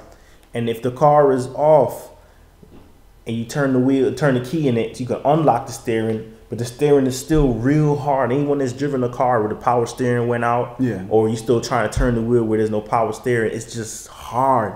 A whole lot of toil, a whole lot of stress and friction going on. And it's on both ends. Sometimes yacht feels like that dealing with us, where the steering wheel is just stiff and don't want to move. And then there's times where we want to go a certain way, and yacht's like, no. And getting things to go in your favor is just like that steering wheel. A whole lot of toil, a whole lot of frustration. But then there's times you can turn the car on and the power steering comes on and everything is so you can even turn the wheel with your finger. And that's what the Ruach does for us. There's times when you don't oil, the spiritual oil. Spiritual oil. If you don't give heed to the Ruach, you want to live life regular and fleshly, fine. Toil with the steering, try to get everything. That's why y'all people are like, you gotta come out, you gotta grind, you gotta hustle. Because yes, that's the face that y'all's gonna show you, that you wanna do everything without me, fine. Enjoy, have fun. And when you fall down on your face, I'll be right there to lift you back up. So you can see the type of life people are living, because they'll give off the attitude of what they do to get their means. There's people, they rob, they steal, they kill to get what they want. So when they come into your vicinity, you can feel that edge, like, yeah, I'll do anything to get my make ends meet. Right. But you have the ruach, everything is easy. You can show people like, look, you don't have to do stuff like that. Yeshua done said, my yoke is easy and my burden is light. Right. And you can get more done that way. It's a lot more efficient. But the thing is that Yah wants us to walk the path to righteousness that leads us in the way that we should go and not deviate to a wayward, froward way. Because then we're going to see ourselves in the bramble, in the bush, and going through all this toil and building ourselves up, yes, in strife. Building ourselves up in understanding contention, understanding wars between people, instead of understanding fully, getting wisdom on mercy, getting wisdom on understanding, getting wisdom on humility and meekness, and building ourselves up in the proper ways that allow the path to just be straight forward with us. Right. Proverbs 15, word, verse 11. Yeah, that's the one right there, dealing with the part of naked right there. That's the end result of Mm-hmm. The grave and destruction are before Yahweh. How much more than the hearts of the children of men? A scorner loves not one that reproves him, neither will he go unto the wise. Just like we spoke earlier, he's not going to go to the people that's going to tell him the truth. He just wants to go to somebody that's going to not necessarily give him advice, because you already wanted to do that to begin with. So it's not advice. They're just co-signing what you're doing. A scorner spends a lot of time scoffing. Scoffer, right.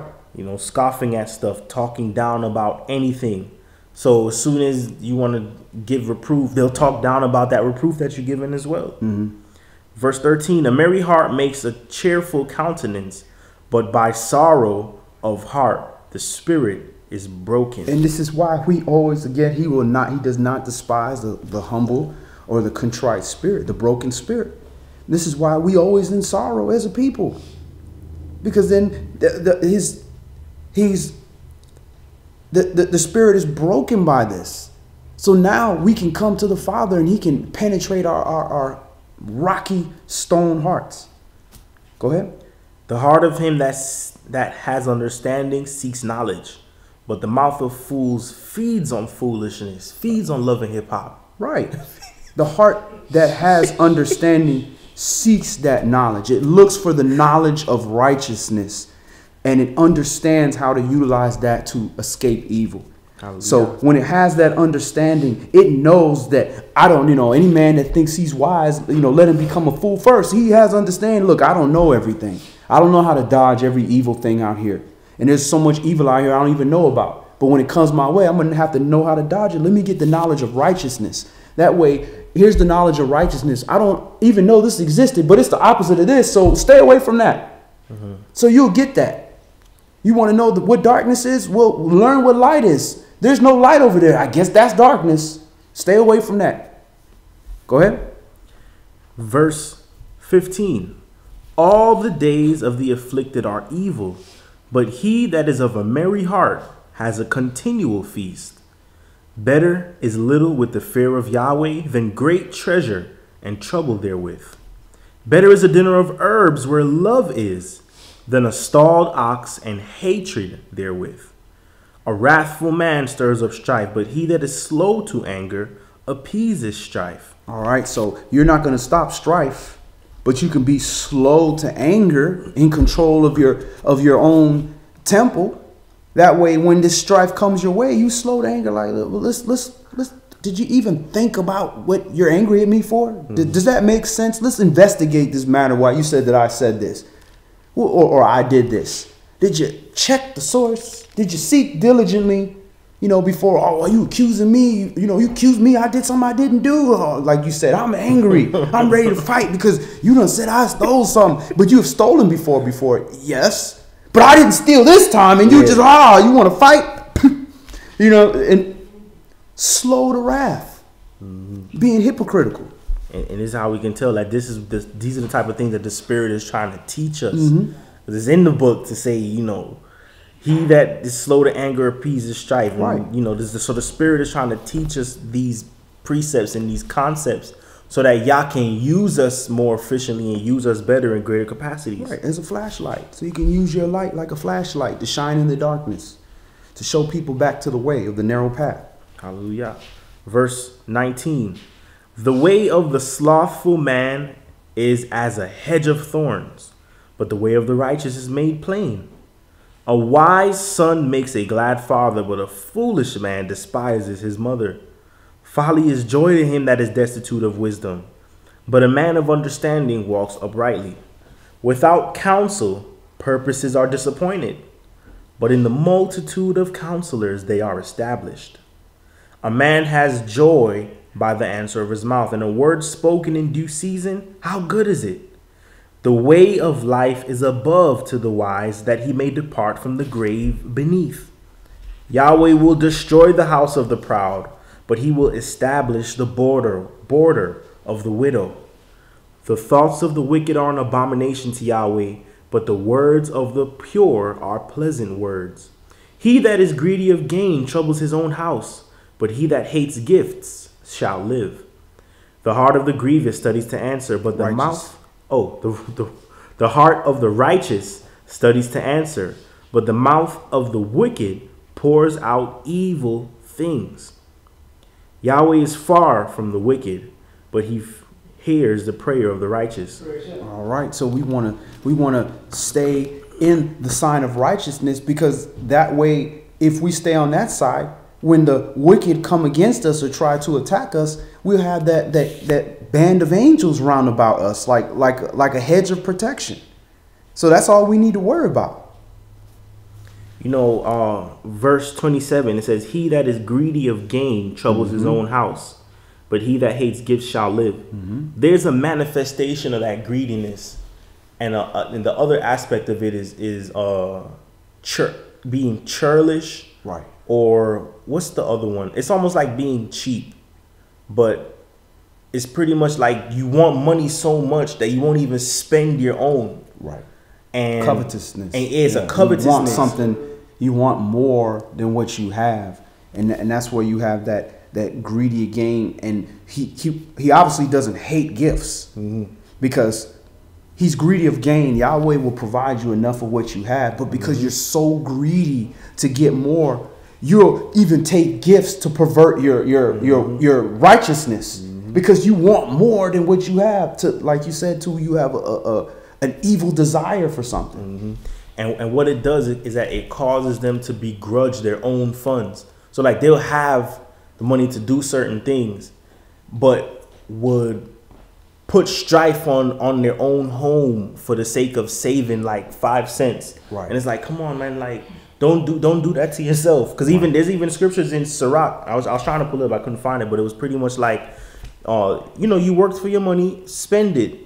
Don't rob from yourself. Right. This is your portion. Yeah. And Ecclesiastes talks about enjoy that. Enjoy your portion. This is your portion in life. And then it says the liberal soul shall be made fat. Not the squanderer. I mean, like you just spending money all over the place and you're not even being wise about the decisions you're making. But there's an evil inclination where over money people will make their lives excessively uncomfortable. Right. And it was spread into a whole household where they don't want to take care of the children. They counting every and you can't, and there's no worship to Yah in the midst of it, for the sake of trying to save a little bit of money, and you actually rob from even the joy that your household could be feeling. Yeah, you want to do that? You want to keep yourself honest? then do that to yourself, and be liberal with everybody else. But then yourself, you getting the cheap stuff. You're not spending the money, and that way, you keeping yourself honest. You're not hoarding this money. You're doing this for the benefit of your family. That hey, y'all can have what y'all need and some of what you want, but I'm gonna hold back to make sure that you always have what you need. Don't suck the life out of everybody else dry for your own churlishness. Right. And that never works. That never adds up, because that's when something happens when you got to spend all this money. Yeah, you're going to be mad. Just get used to it. Life go. Money come, money go. Right. Verse. Good steward of the money. And be a good steward of it. Exactly. Exactly. Verse 30. The light of the eyes rejoices the heart, and a good report makes the bones fat. The ear that hears the reproof of life abides among the wise. He that refuses instruction despises his own soul. But he that hears reproof gets understanding. The fear of Yahweh is the instruction of wisdom, and before honor is humility.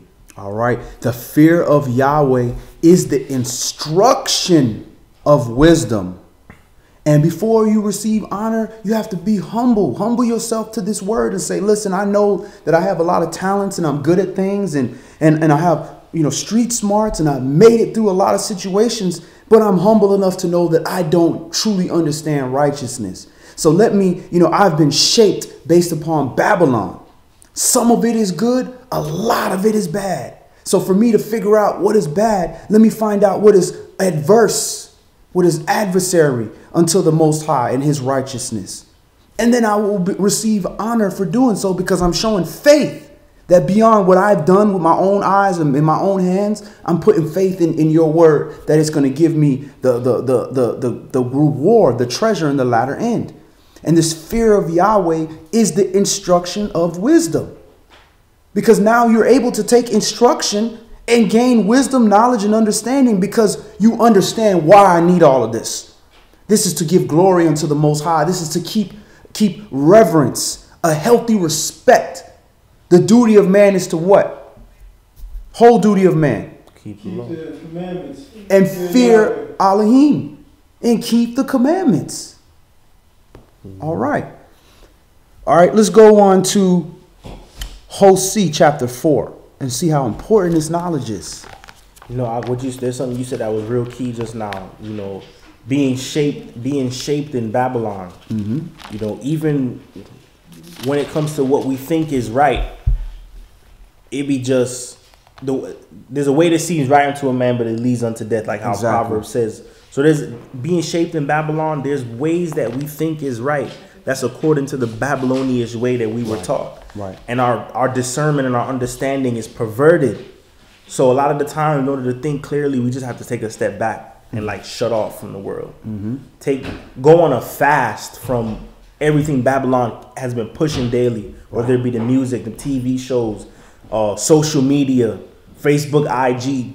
Just push it back for a second, especially when you realize that there needs to be a reform of mind, similar to how a caterpillar will go into the cocoon in order to turn into a butterfly at the end of it. Right. So that same thing we can do, where we just kind of push back and allow a righteous manifestation to allow us to grow those wings that we need. Right. It's like a spiritual detox. You just removing all the worldly toxicants. Yeah. And just taking a moment to re-energize and rebuild up them spiritual cells, to rebuild and get back and build up your resistance. Because you're going to get right back in the world. You can't run from it. This is where you are placed. You're placed in the midst of this. It's like, say that you live next to a water treatment plant or a sewage treatment plant. It smells like, but 24/7, 7 days of the week, it smells horrible. And one day, you decide I need to change. If somebody brings a cup of throw up to you, it smells a little bit better than the sewage that's over there. So you say, this is good. That's better. And we do this, man. I'm telling you, we do the same thing when it comes to this word, where we have that cup of throw up and it smells a little better than the sewage that we've been living in. That's like Islam. For all these, it's just a little bit smells closer. A little bit better than Christianity. I mean, they're doing something, but it's still throw up of the Catholic Church 500 years ago. It's still refuse. So we definitely have to just take that step back. Go somewhere that got fresh air. You need fresh water. Yah says he'll provide those waters for us, the living waters for us to drink and take a shower and, know what the real fields smell like, and not the flowers of the bowels. All right, so Hosea chapter 4, and we're going to start this at verse 1.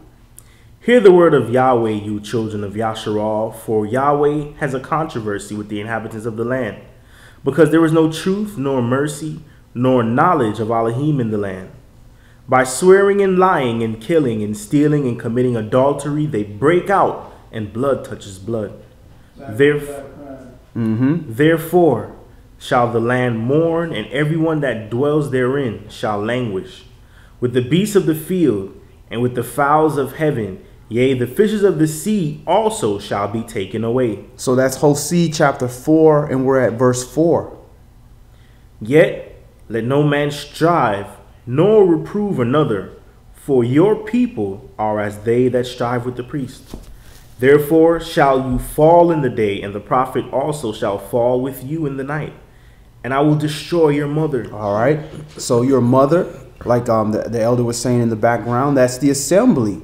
And you're striving with the priest. You're striving with the law. You're striving with the law. So why should I strive or reprove you? For you people that won't listen to because it says in Malachi chapter 2, out of the mouth of the priest should come the law. People should seek the law at your mouth.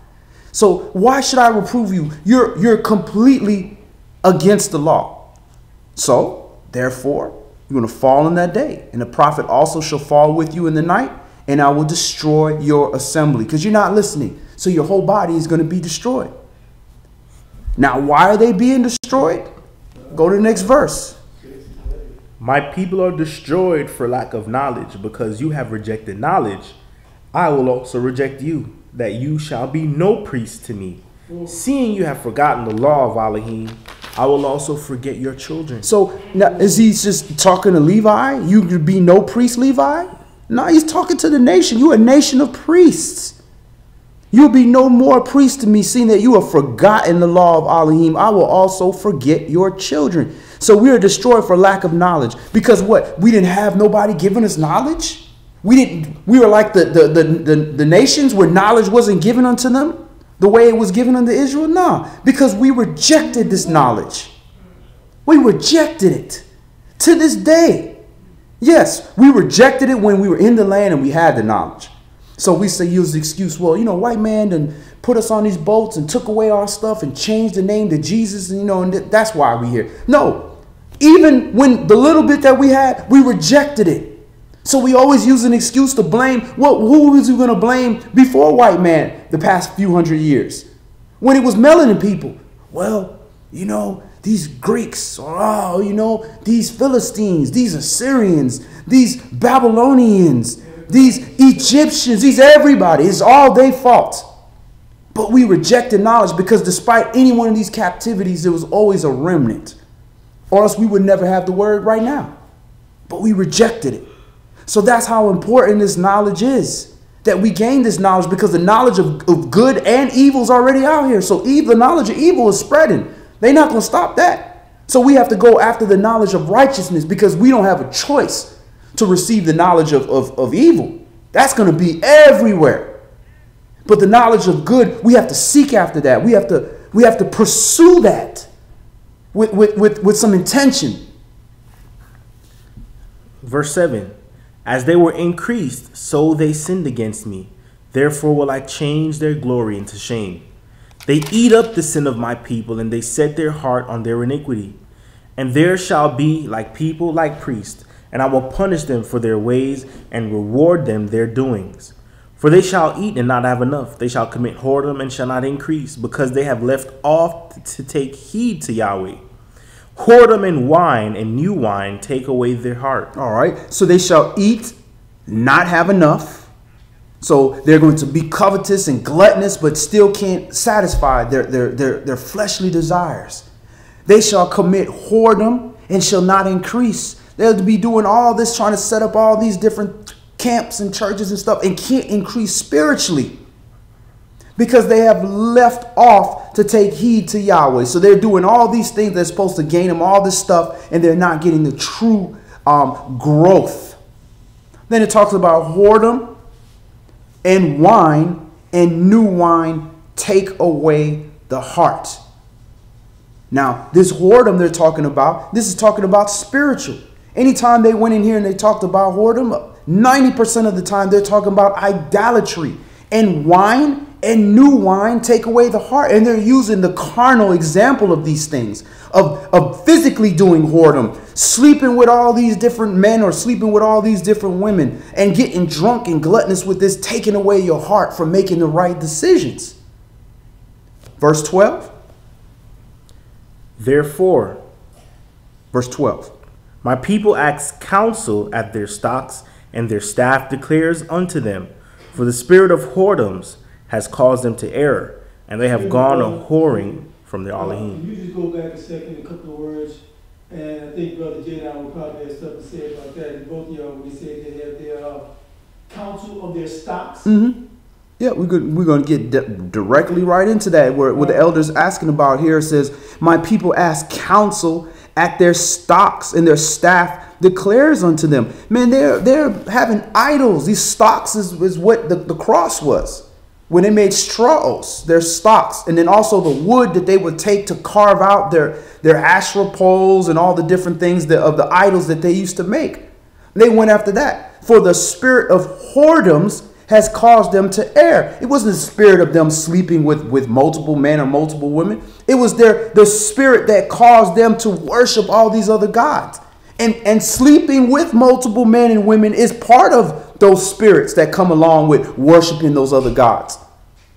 And they've gone a whoring from under their God, where they're supposed to only deal with this knowledge of righteousness and deal with this. They are learning to do all this wickedness to worship these other gods, because these other gods didn't just say, hey, do all these good deeds and just say, it's the God of Beelzebub, but we're going to do all this good. Nah, these evil spirits and these evil gods had them doing all kind of stuff, drinking blood, burning their children, having all this wild sex, sleeping with men and women, doing all this. Look at Baphomet. They God has breasts like a woman, but it's a man. Yep, the goat head. And a goat head. And guess what? Got the fingers of peace. Right. You have the stone statue of Jesus, and also the same symbol. All have the same symbol. Right. Verse 13. They sacrifice upon the tops of the mountains and burn incense upon the hills under oaks and poplars and elms, because the shadow thereof is good. Therefore your daughters shall commit whoredom, and your spouses shall commit adultery. So this is what we have going on now, where y'all's like, all right, well, y'all didn't want to be, y'all men didn't want to be coverings for your families, didn't want to be respectful wives unto Yahweh, because you represent the whole nation, the men. And the whole nation is married unto Yah. So you want to play the harlot? You want to be a bad wife? You want to lead by example how to be a rebellious wife? Guess what? So you understand, I'm going to have your wives do that to you. I'm going to have your daughters be rebellious to you. So you understand what it feels like to be a father and to be a husband and do everything you're supposed to do for your children and your wife, and yet they rebel against you. Go ahead. Start at verse 13 again. They sacrifice upon the tops of the mountains and burn incense upon the hills under oaks and poplars and elms, because the shadow thereof is good. They worship unto these other gods at these high places, which is spiritual adultery. Therefore your daughters shall commit whoredom, and your spouses shall commit adultery. I will not punish your daughters when they commit whoredom, nor your spouses when they commit adultery, for themselves are separated with whores, and they sacrifice with harlots. Therefore the people that does not understand shall fall. I'm not going to punish your wives or your daughters for this. I'm going to let them carry on doing this foolishness that they were doing, because they themselves are separated with whores. You a whore. We whores. We acting like whores. So what? If I didn't punish you and I didn't strike you down, why you want me to strike down this woman? You ready to stone this woman because she's just the trickle-down effect of the whoredom that's happening from the priest level all the way down to the husband level, all the way down to the wife and children level. They not the coverings. They not the heads. So shouldn't I start punishing y'all first before I get down to them? Go ahead. Verse 15. Though you, Yasharal, play the harlot, yet let not Yehuda offend, and come not you unto Gilgal, neither go you up to Bethaven, nor swear, Yahweh lives, for Yasharal slides back as a backsliding heifer. Now Yahweh will feed them as a lamb in a large place. Ephraim is joined to idols, let him alone. Their drink is sour, they have committed whoredom continually. Her rulers with shame do love give you. The wind has bound her up in her wings, and they shall be ashamed because of their sacrifices. All right. Now let's go to, let's move to Deuteronomy chapter 4, and let's look at wisdom. Devarim chapter 4.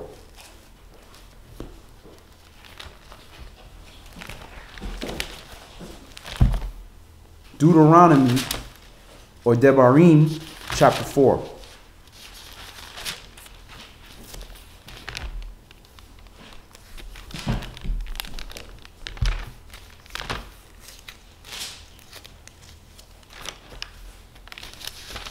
Let's start this at verse 1.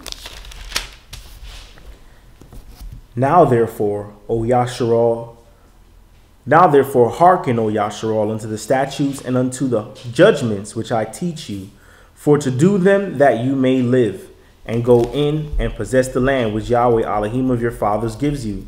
You shall not add unto the word which I command you, neither shall you diminish aught from it, that you may keep the commandments of Yahweh your Elohim which I command you. And even in that right there is wisdom to know enough to know that, listen, I don't got to touch this. I ain't got to add no new commandments because it's a new year. Like Yahweh, forgot about this type of sin. Like it didn't exist. This type of sin didn't exist. Man, the same, whatever, however you do it, there's a spirit behind it. And that spirit has been here since the beginning. So there's no need to add up these new laws, because there's always an emotion or something that's moving behind doing something. So all you got to do is address that spirit that's doing. You don't need to add new laws and add new different things. And you definitely don't need to take away something from back in the day. Say, well, things are different now. It was wicked back then, but it's not wicked now. No, if it was wicked back then, it's wicked now. But you have to have that certain wisdom to trust these commandments and know I don't need to add or remove. I don't need to touch anything. Because even if I thought that this was a good addition or subtraction, I understand what the penalty is for adding or removing from this word. And we don't want that penalty. Like the Pope on the change the Father's prayer. Verse 3. Your eyes have seen what Yahweh did because of Baal Peor. For all the men that followed Baal Peor, Yahweh your Elohim has destroyed them from among you. But you that did cleave unto Yahweh your Elohim are alive, every one of you this day. Behold, I have taught you statutes and judgments, even as Yahweh my Elohim commanded me that you should do so in the land where you go to possess it. Keep therefore and do them, for this is your wisdom and your understanding in the sight of the nations, which shall hear all these statutes and say, surely this great nation is a wise and understanding people. All right. So keep therefore and do them, these commandments, these statutes and judgments that Yahweh commanded. This is what he's telling us to keep therefore and do them. Why? Because keeping these commandments, you have to have the knowledge of the commandment to know what the commandment is. Then you have to have the fear of Yah to even seek out these commandments, to learn them. So once you had that fear of Yah, that reverence for the Most High, you sought after to learn what these commandments was. That was your knowledge. And then when you actually know them and you do them, this is your wisdom. That is your wisdom when you keep therefore and do these commandments. That is your wisdom. And then it says also in your understanding. The understanding is going to be the result of your knowledge and your wisdom, which is actually doing this thing. Go ahead. Verse 7. For what nation is there so great who has Elohim so near unto them, as Yahweh our Elohim is in all things that we call upon him for? So let's look at that definition for wisdom, which we read earlier. The root word of that is H2451. Chokmah. Chokmah. Spelled Chokmah. Chokmah. And that's from H2449. Wisdom, in a good sense. Skillful, wisdom, wisely, wit. All right, so the wisdom and the wit to being able to know how to keep and do these things that you just got knowledge of. That fear calls you to seek a knowledge, to seek an understanding of something. Now you know something exists. Now you actually put that in action and do that. That is your wisdom. And the product of that is going to be understanding, which comes out of that, which we'll get into next. Go ahead. Verse 9. Only take heed to yourself and keep your soul diligently, lest you forget the things which your eyes have seen, and lest they depart from your heart all the days of your life.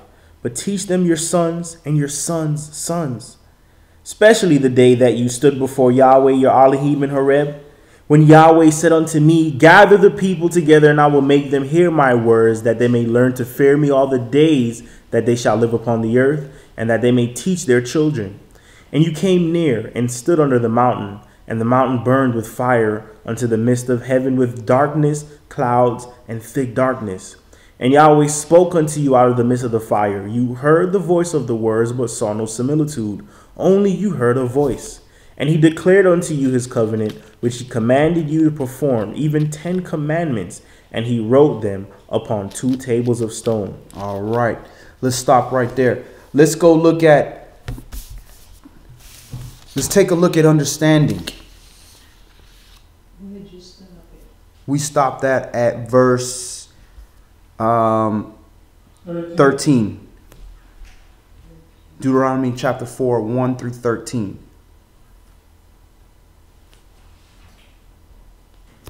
Let's take a look at the understanding. Let's go to Proverbs chapter 9.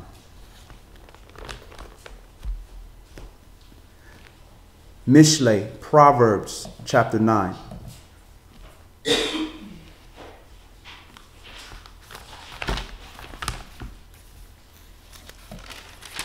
So having the fear of Yah will have caused you to seek out the knowledge, which is the awareness of something. So when you have the awareness that this is the law pertaining to something, and then the wisdom is to actually apply that, to actually do it, intentionally do something.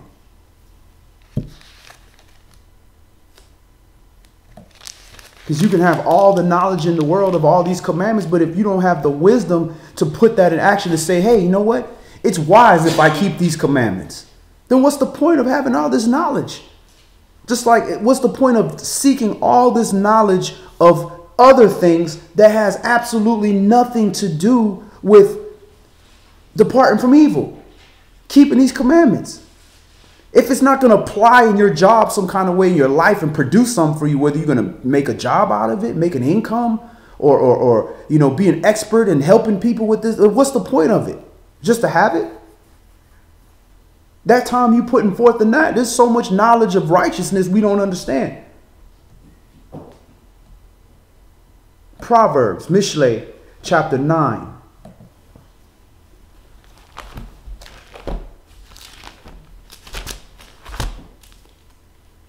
And let's start this at verse 1. Wisdom has builded her house. She has hewn out her 7 pillars. She has killed her beasts. She has mingled her wine. She has also furnished her table. She has sent forth her maidens. She cries upon the highest places of the city.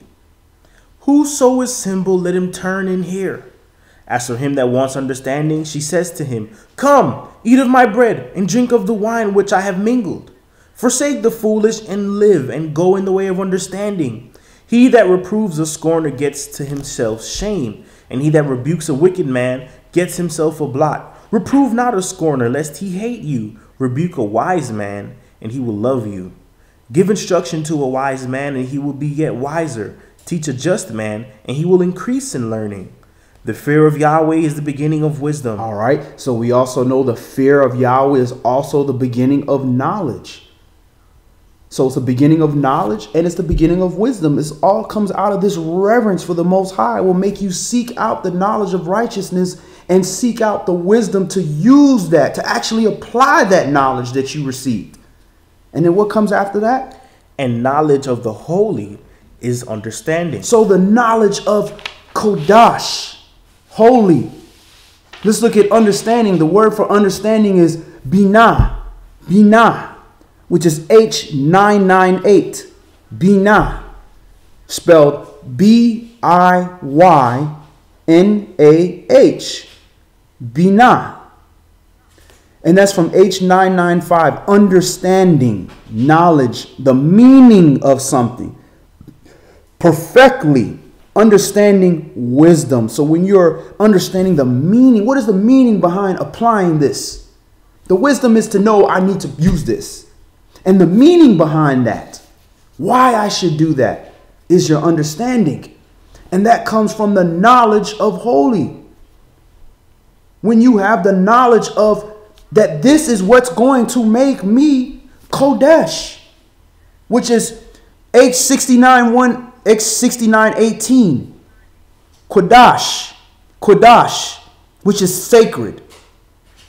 Qadosh. Kadash, which is from H69:42, sacred, ceremonial or morally, as by Elohim, eminence, an angel, saint, sanctuary, holiness, saintliness. So the understanding will help you receive the knowledge of this righteousness, this holiness is what's going to give you understanding. Go ahead. Verse 11. For by me your days shall be multiplied, and the years of your life shall be increased. By your knowledge and your wisdom and the fear of Yah. If you be wise, you shall be wise for yourself. But if you scorn, you alone shall bear it. A foolish woman is clamorous. She is simple and knows nothing. For she sits at the door of her house on a seat in the high places of the city to call passengers who go right on their ways. Whoso is simple, let him turn in here. And as for him that wants understanding, she says to him, stolen waters are sweet, and bread eaten in secret is pleasant. But he knows not that the dead are there, and that her guests are in the depths of the grave. So this foolish spirit that lacks understanding is going to tell you things that may appear nice unto the flesh, but at the end of the day, it's going to cleave on to death. All right. Now I wanted to look at something. Let's go to Jonah chapter 2. Jonah.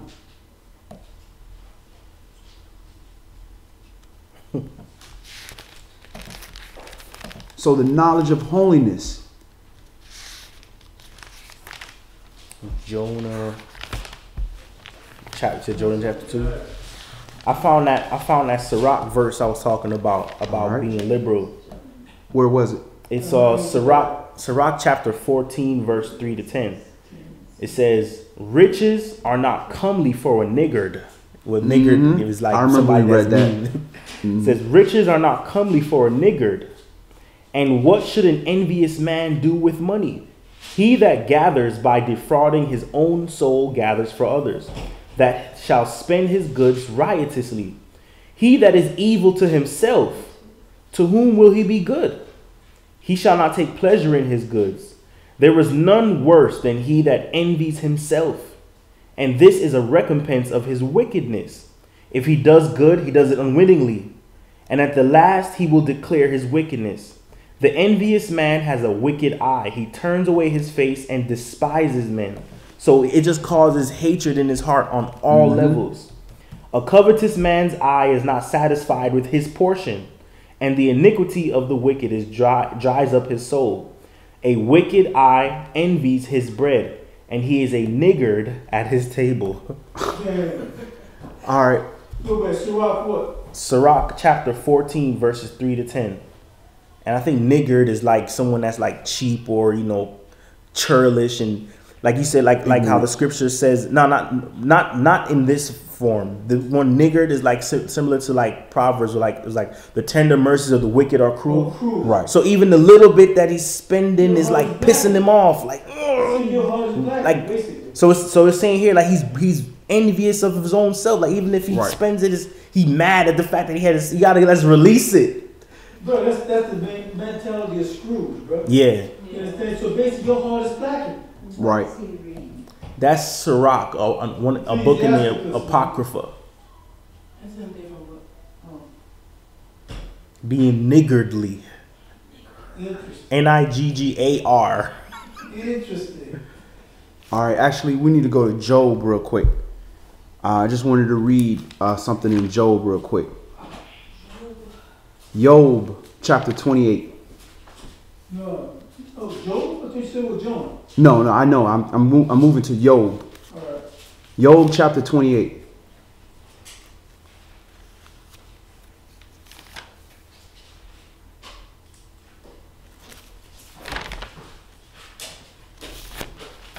We're talking about a little bit about wisdom, understanding. We're going to start that at verse 20. Job chapter 28. This is from the Psalm.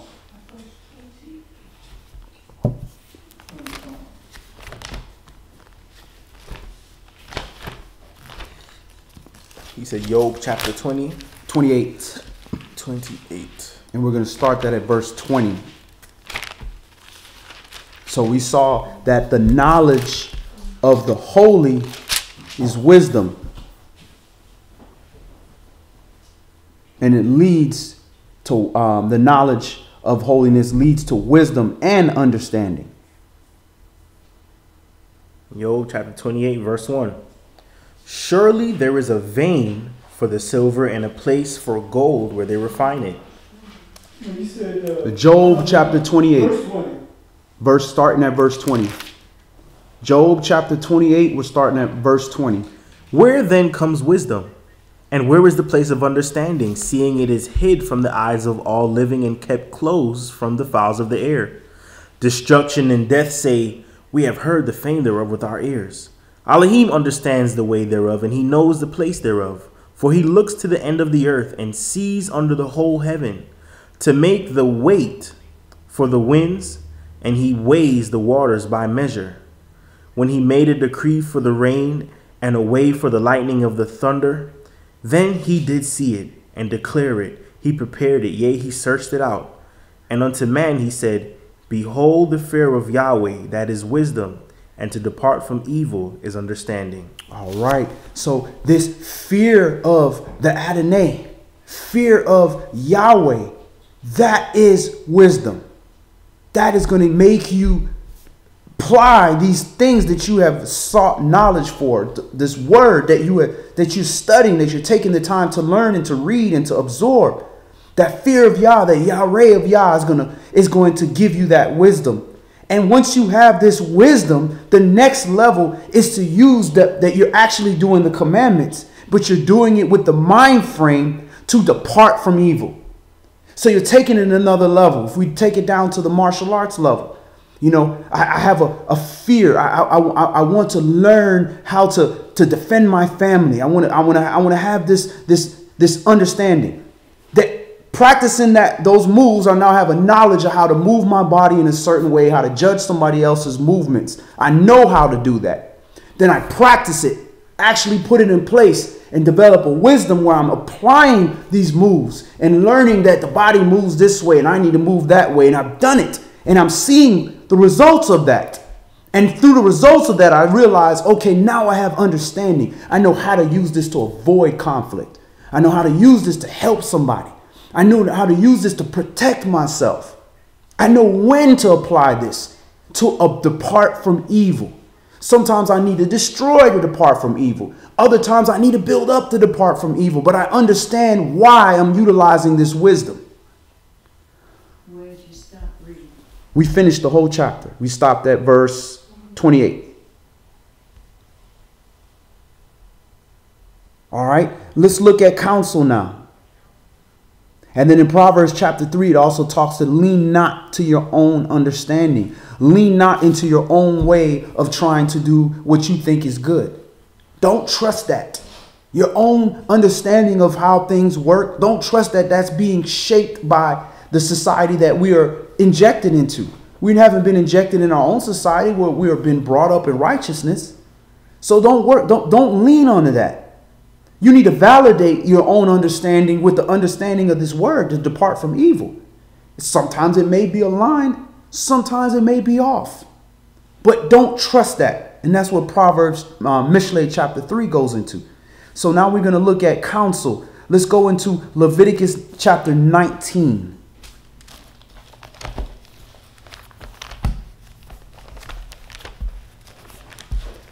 Wyakra. Leviticus chapter 19, and we're just going to read 15 through 18.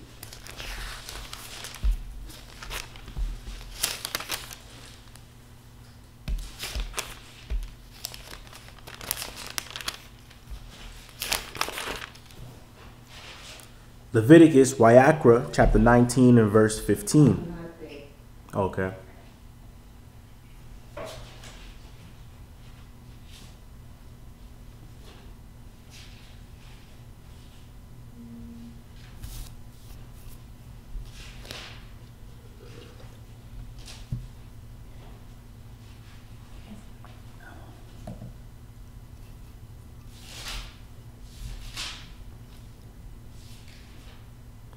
Leviticus chapter 19, and we're going to begin at verse 15. And we're going to go through verse 18. You shall do no unrighteousness in judgment. You shall not respect the person of the poor, nor honor the person of the mighty, but in righteousness shall you judge your neighbor. You shall not go up and down as a talebearer among your people, neither shall you stand against the blood of your neighbor. I am Yahweh. You shall not hate your brother in your heart. You shall in any wise rebuke your neighbor and not suffer sin upon him. You shall not avenge nor bear any grudge against the children of your people, but you shall love your neighbor as yourself. I am Yahweh. So you should love your neighbor as yourself. And you shall not hate your brother in your heart. And how do you hate your brother in your heart? When you don't rebuke him out of his sin and allow sin to suffer upon him. That's how you hate your brother or hate your sister, when you see they're walking in the ways of death and you don't say nothing. It's not my problem. They're going to die. That's hatred. If you love your brother, you will be a counsel unto him. And this is part of the spirit of counsel. Is when you give good advice. The Hebrew word for counsel is Asa, which is H6098. Asa. Spelled E-T-S-A-H. Asa. From H3289. Advice. By implication, plan. Also prudence. Advise, advisement, counsel, purpose. So this law has made us counselors to one another. And you can't counsel somebody if you don't have knowledge, wisdom, and understanding in this word. Because you can't tell somebody to fear Yahweh because you have no fear of Yahweh. You don't understand the reverence of that. You can't tell somebody how to get knowledge if you're not seeking knowledge. You can't tell them where to get it. You don't even know where it exists. You can't tell somebody to get wisdom if you never applied the knowledge that you've read out of this book. And you can't show them when you should use this and how to use this properly if you have no understanding of how to use the law to depart from evil. So this is how we are made counselors. I got a question for you right quick. Yes, sir.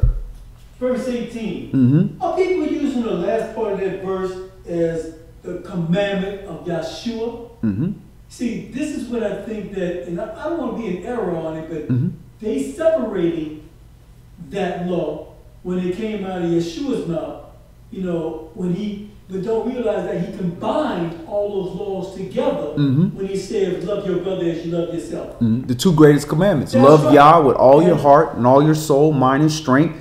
And then the second one, he said the two greatest commandments. Those are commandments. Yes. Yeah. So I just wanted you to let, brothers and sisters out there hear that he did not deviate from anything from the Old Testament what his father dictated. Right. He didn't create himself. His father created him. Yeah, so I just wanted you to reiterate on that so people understand, hey, ain't nothing new under the sun. Yahweh kicked this off and his son just continued it. Right. That was a great point, Elder. And to go into, the two greatest commandments. Love Yah with all your heart, all your soul, mind, strength. And the second one is like the piggybacks off the first one. It says, love your neighbor like yourself. He didn't make that up. Those are commandments. He used the word. He said the volume of the book, he contains the volume of the book. He is this word. So these are things that he made up. Yahshua didn't come here to teach anybody new commandments. He came here to get people to live life more abundantly. Keep the commandments. Go ahead. Oh, we finished right there at verse 18, right? All right. So that counsel, we are made counselors. All right. Let's look at might. The Hebrew word for might is Geborah. Geborah, which is H1369 Geborah or Geborah, spelled G-E-B-U-R-A-H. A feminine passive participle from the same as H1368. Force. By implication, valor, victory, force, mastery, might, mighty, power, strength. And when you have this spirit, when you are walking with knowledge, wisdom, and understanding with the healthy fear of Yah. Because now you got the spirit, you got a supernatural around you, protecting you and giving you strength that's greater than the strength that you have in your own body. And let's go to Micah. Let's look at might. And see, the spirit of Yah grants this might. It's not talking about when you have knowledge, wisdom, understanding, all of a sudden you're a bodybuilder. That's not what that is. That's not a spirit. Micah chapter 3. And Micah is a little bit after, is the next one after Jonah. So it's after Obadiah and Yoel and Amos. Right before Zephaniah and Nahum and Habakkuk. Micah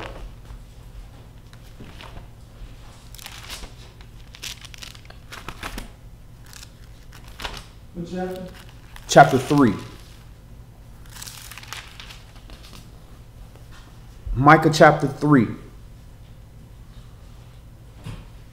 And I said, hear, I pray you. Oh.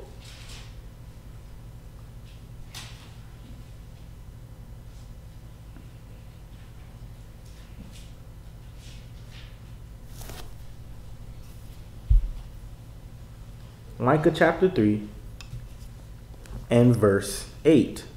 1. Oh, verse 1. And I said, hear, I pray you, O heads of Yaakov, and you princes of the house of Yasharal. Is it not for you to know judgment? Who hate the good and love the evil, who pluck off their skin from off them, and their flesh from off their bones, who also eat the flesh of my people and flay their skin from off them, and they break their bones and chop them in pieces as for the pot and as flesh within the cauldron. Then shall they cry unto Yahweh, but he will not hear them. He will even hide his face from them that at that time, as they have behaved themselves ill in their doings. Thus says Yahweh concerning the prophets that make my people to error, that bite with their teeth and cry, peace, Shalom. and he that puts not into their mouths, they even prepare war against him. There's an interesting thing with these. Later on I want to look at these definitions about like the plucking and the tearing and the biting, because these explain a lot of the unclean birds. When you look at their definitions, they reflect those same attributes of tearing and lacerating and piecing, real scavenge like. So like metaphoric for also like the eating of the flesh and stuff like that. Okay, because in here it's talking about doing this to our own people. Yeah, these are things that were fulfilled in the siege. Go ahead. Thus says Yahweh concerning the prophets that make my people err, that bite with their teeth and cry peace, and he that puts not into their mouth, they even prepare war against him. Therefore night shall be unto you, that he shall not have a vision, and it shall be dark unto you, that you shall not divine. And the sun shall go down over the prophets, and the day shall be dark over them. Then shall the seers be ashamed, and the diviners confounded. Yea, they shall all cover their lips, for there is no answer of Elohim. But truly I am full of power by the Spirit of Yahweh, and of judgment, and of might, to declare unto Jacob his transgression, and to Yasharal his sin. All right, so by truly I am full of power by the Spirit of Yahweh, and of judgment and of might. So it is through the Spirit of Yahweh, with one of those 7 spirits of Yah. Remember, the Spirit of Yahweh is where he's getting the power and the might.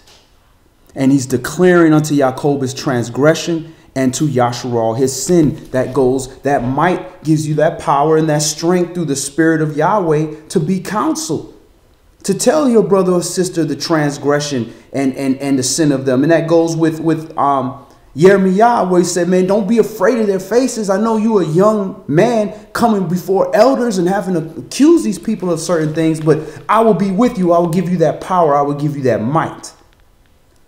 So let's look at Spirit of Yah. Let's go into Yeshayah chapter 42.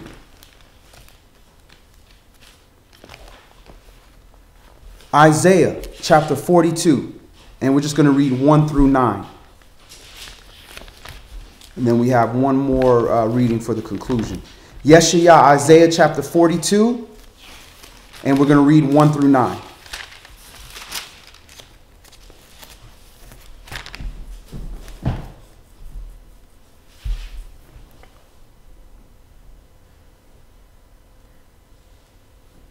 Yeshaya, Isaiah chapter 42 and verse 1.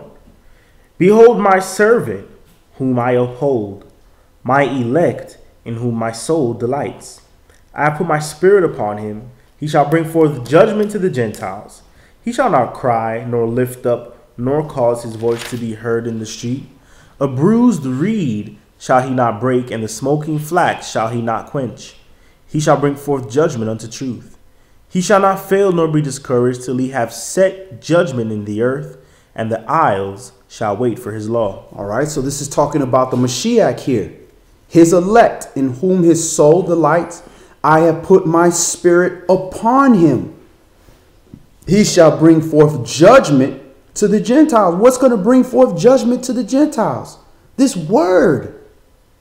You can't have judgment without the word. So the word, which is the word in flesh here, the Mashiach, is going to bring forth this judgment to the Gentiles. Go ahead. Verse 5. Thus says Yahweh, he that created the heavens and stretched them out, he that spread forth the earth, and that which comes out of it, he that gives bread unto the people upon it, and spirit to them that walk therein. I, Yahweh, have called you in righteousness, and will hold your hand, and will keep you, and give you for a covenant of the people, for a light of the Gentiles, to open the blind eyes, to bring out the prisoners from prison, and them that sit in darkness out of the prison house. I am Yahweh, that is my name, and my glory will I not give to another, neither my praise to graven images. Behold, the former things are come to pass, and new things do I declare before they spring forth. I tell you of them. All right. So he is to be and I, Yahweh, have called you, Israel, in righteousness, and will hold your hand, and lead us in the way, and will keep us and give us for a covenant of the people, for a light unto the Gentiles. We have a covenant with the Most High, but we're also a covenant for the people, because we're that example. We're that prototype that, listen, if you repent and you kill that old person, this new person that walks according to the spirit, these 7 spirits of Yah, is going to depart from evil. And in that is a promise of life, the good news. That is the light to the Gentiles, because the Gentiles are seeing it through the nation of Yahshua. Let's go to the conclusion. Let's go to Romans chapter 8 and see how this spirit of Yah is going to dwell in us. There's only one way the spirit of Yah can dwell in us. The same in the beginning, the same all the way to now. Romans chapter 8.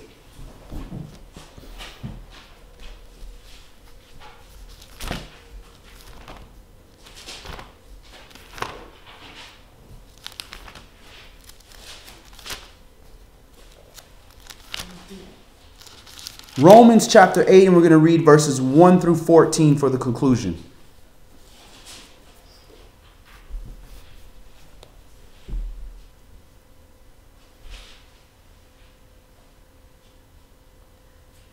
There is therefore now no condemnation to them which are in Mashiach Yahshua, who walk not after the flesh, but after the Spirit. Those that walk after the flesh that walk after the Spirit and not the flesh, that are in the body of the Messiah, the Mashiach Yahshua, there's no condemnation for you, because Christ is going to cover all of that as long as you are walking within the body. When you walk in transgression, you're rejected from the body. You're removed from the body. So as long as you walk within the body, whatever flaws you have, he's going to cover all that. Because to be in the body, you got to abide with him. You got to be led of the Spirit. You got to repent when you see yourself in error. You got to have that fear of Yah. You got to be walking in these 7 spirits of Yah. So when you do that, there's no condemnation in that, because he already knew you couldn't be perfect. That's why he sent his son to redeem us and be a propitiation for our sins and be a mediator for us. Go ahead. For the law of the Spirit of life in Yahshua Mashiach has made me free from the law of sin and death. So I'm free from the law of sin and death because I have sinned. There has to be some death. But because I'm free from that law, I don't have to kill something else to make up for my sin. And I can give up my body in the Spirit and let that die in immersion and escape that wage that is due to us because somebody else covered that and covered that bill for us. So we don't have to die according to the law of sin and death. After that, what happens? After what? What happens? After you're free from that law of sin and death? That's it. Once you are free from that law of sin and death, you can't, there's no other sacrifice for you that can make up for that. When you sin, there is no other sacrifice for you. You have to be covered up under that body. So you cannot continue willfully, what the elders trying to get to, willfully sinning in that, saying, oh, I can continue doing this because I'm not under the law of sin and death. No, you're going to die under that. Mm-hmm. Because he freed you from that one death penalty that you had, from creating the first sin you've ever done. You were freed from that. And nothing else had to die from you from that because you were covered. But you have to be part of the body. And you're not going to be part of the body if you continue doing presumptuous sin over and over and over again. You have removed yourself. You're going to be removed from the body. Go ahead. Verse 3. For the law could not do in that it was weak through the flesh, Yahweh sending his own son in the likeness of sinful flesh, and for the sin condemned sin in the flesh. It was weak through the flesh, as in our flesh. We were going to sin again. We were going to make mistakes. Go ahead. That the righteousness of the law might be fulfilled in us, who walk not after the flesh, but after the Spirit. And knowing that the flesh is weak, then we are going to do our best opportunity to stay in the Spirit, to walk in the Spirit, not after the flesh. That way, when we do make a mistake because we walked after the flesh, because we are training ourselves to walk in the Spirit, we'll realize that, man, I'm walking in the flesh. I'm contradictory right now. I'm adversarial right now. I'm sinning unto death. Let me correct this. Let me repent. I'm covered. There's no condemnation. I'm covered because I'm trying to walk after the Spirit. But the flesh is weak. The Spirit is willing, but the flesh is weak. He knew that. That's why he died for us. But if you have no intention of walking after the Spirit, you're walking after the flesh, then that one sacrifice will not cover you. It only covered that one sin, and then that's it. You're done from that point. Go ahead. Verse 5. For they that are after the flesh do mind the things of the flesh, but they that are after the Spirit, the things of the Spirit. So if you're after the flesh, you ain't worried about trying to walk in the Spirit. That's right. So you're going to continue dying in that flesh. And that spiritual offering that was made for you, that was offered in the flesh and in the Spirit, that was offered for you, can't cover you because you weren't renewed in the mind. Verse 6. For to be carnally minded is death, but to be spiritually minded is life and peace. Carnally minded, which means your flesh is going to do whatever to keep itself, to preserve itself. Those that try to save their lives will lose it, death. Those that are spiritually minded are trying to kill the flesh, kill the desire of the flesh to make all the decisions. So because of that, they're giving up that life by saying, I'm not going to act fleshly. I'm giving up that life. I'm giving up the flesh, the control of the flesh that is going to do whatever it got to do to appease itself. I'm going to give that up. And that's to become spiritually minded. And that leads to life and peace. Real shalom. Go ahead. Verse 8. Verse 8. So then, Verse 7, because the carnal mind is enmity against Elohim, for it is not subject to the law of Elohim, neither indeed can be. The mind that wants to just please the flesh cannot be subject to the law of Elohim. The law of Elohim is spiritual. So no matter how hard the carnal mind tries to put that in practice, it can't do it because it's enemy against Elohim. Because the flesh wants to do what pleases itself. And it's not going to always please the flesh to do righteousness. It does please, because I feel pleasure in the flesh to do righteousness. But it ain't always going to be that way. So that means you're only going to be able to do good when it aligns up with making your flesh feel good. So you don't receive the Israelite privileges in Romans chapter 9, verse 4, because you want to do your will, not his will. Mm-hmm. Verse 8. So then, they that are in the flesh cannot please Elohim. So if you're not under these commandments, which is a spiritual thing, you can't please Elohim. I don't care what you try to do, but didn't I do all these good works? Man, get away from me, you worker of iniquity. I never knew you. Because you tried to please Elohim with these carnal things that you're doing, but these spiritual things like righteousness, Loving Yah with all your heart, treating your neighbor like yourself. Them things you threw out the way. It wasn't important enough for you. It wasn't primary or priority in your life to please Elohim. So you're not even going to be thinking about pleasing your neighbor. You're just going to do things that are pleasing to the flesh. I got $1 million. I got to pay taxes to Uncle Sam. Nah, let me write this $1 million check to charity so I can write that off on my taxes. That's going to make me feel good. And I did a bunch of good. Didn't I do all that? Didn't I put this hospital right here? You ain't do that for me. You did that for self-righteousness. Go ahead. Verse 9. Well, you are not in the flesh, but in the spirit.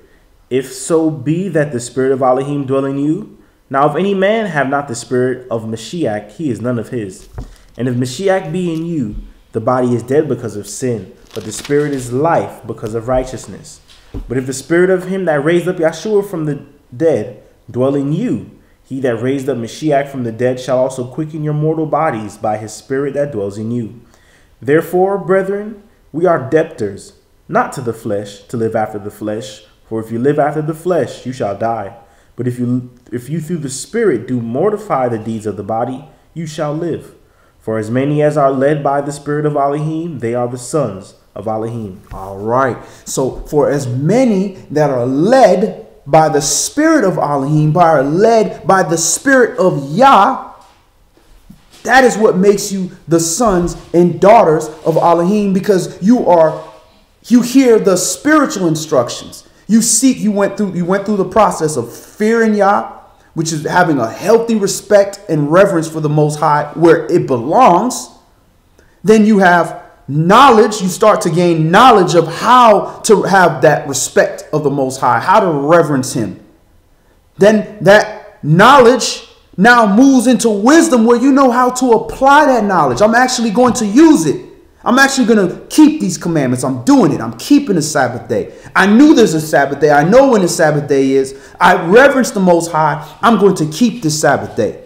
And in keeping that Sabbath day and practicing and doing the actual wisdom of this word, you now gain understanding to know how to use all of these things in place to depart from evil. You have the knowledge of holiness. You now know that all this is what makes holy, which makes you Kadesh, sanctified, separated. And you use all of this to provide counsel to your brothers and sisters, because you understand, love your neighbor like yourself. You want somebody to stop you from walking in the middle of a street and getting hit by a car. So you do that spiritually for your brother and sister. When you see about to walk into a spiritual car that's about to knock them in the middle of the street. And doing all this stuff is going to provide a hedge of protection around you, where you now have might with you. You now have angels on your side. You have the Holy Spirit with you. And all of that, combined, all of that gives in the spirit of Yah, which is being put on them, being put on those that are part of the body. And that spirit of Yah dwells in you through this word, through Yahshua. So all of those come together, and we have to utilize all 7 of those spirits. And we also know in Ecclesiastes it says no man has the power to retain the spirit. And that's why that spirit of counsel is so important. So that's all we're going to do today. Any last questions or comments before we close in prayer? I know we might have had some issues on Facebook Live. But again, if you missed it on Facebook Live, it's on YouTube. Any questions, comments? All right, let's go ahead and close in prayer. If you have any questions or comments, you can always reach out to us in Israelites Gathering. You can go to info@israelitesgathering.com and send an email. We respond to those emails as fast as we can, and a lot of good classes come out of these emails. You know, bring up great questions and comments, like the last one we did about, true blessings from above. That came out of a question, and we were able to do a class on it, and the brother already responded and was able to understand that. And there's many other people that are also gaining understanding from these questions that are being posed. Hallelujah. So all brothers remove their head coverings, all sisters pray with their heads covered, and we face the east towards Jerusalem. All right, Brother Jonathan, can you go ahead and close us out in prayer, please, as soon as Mama gets up?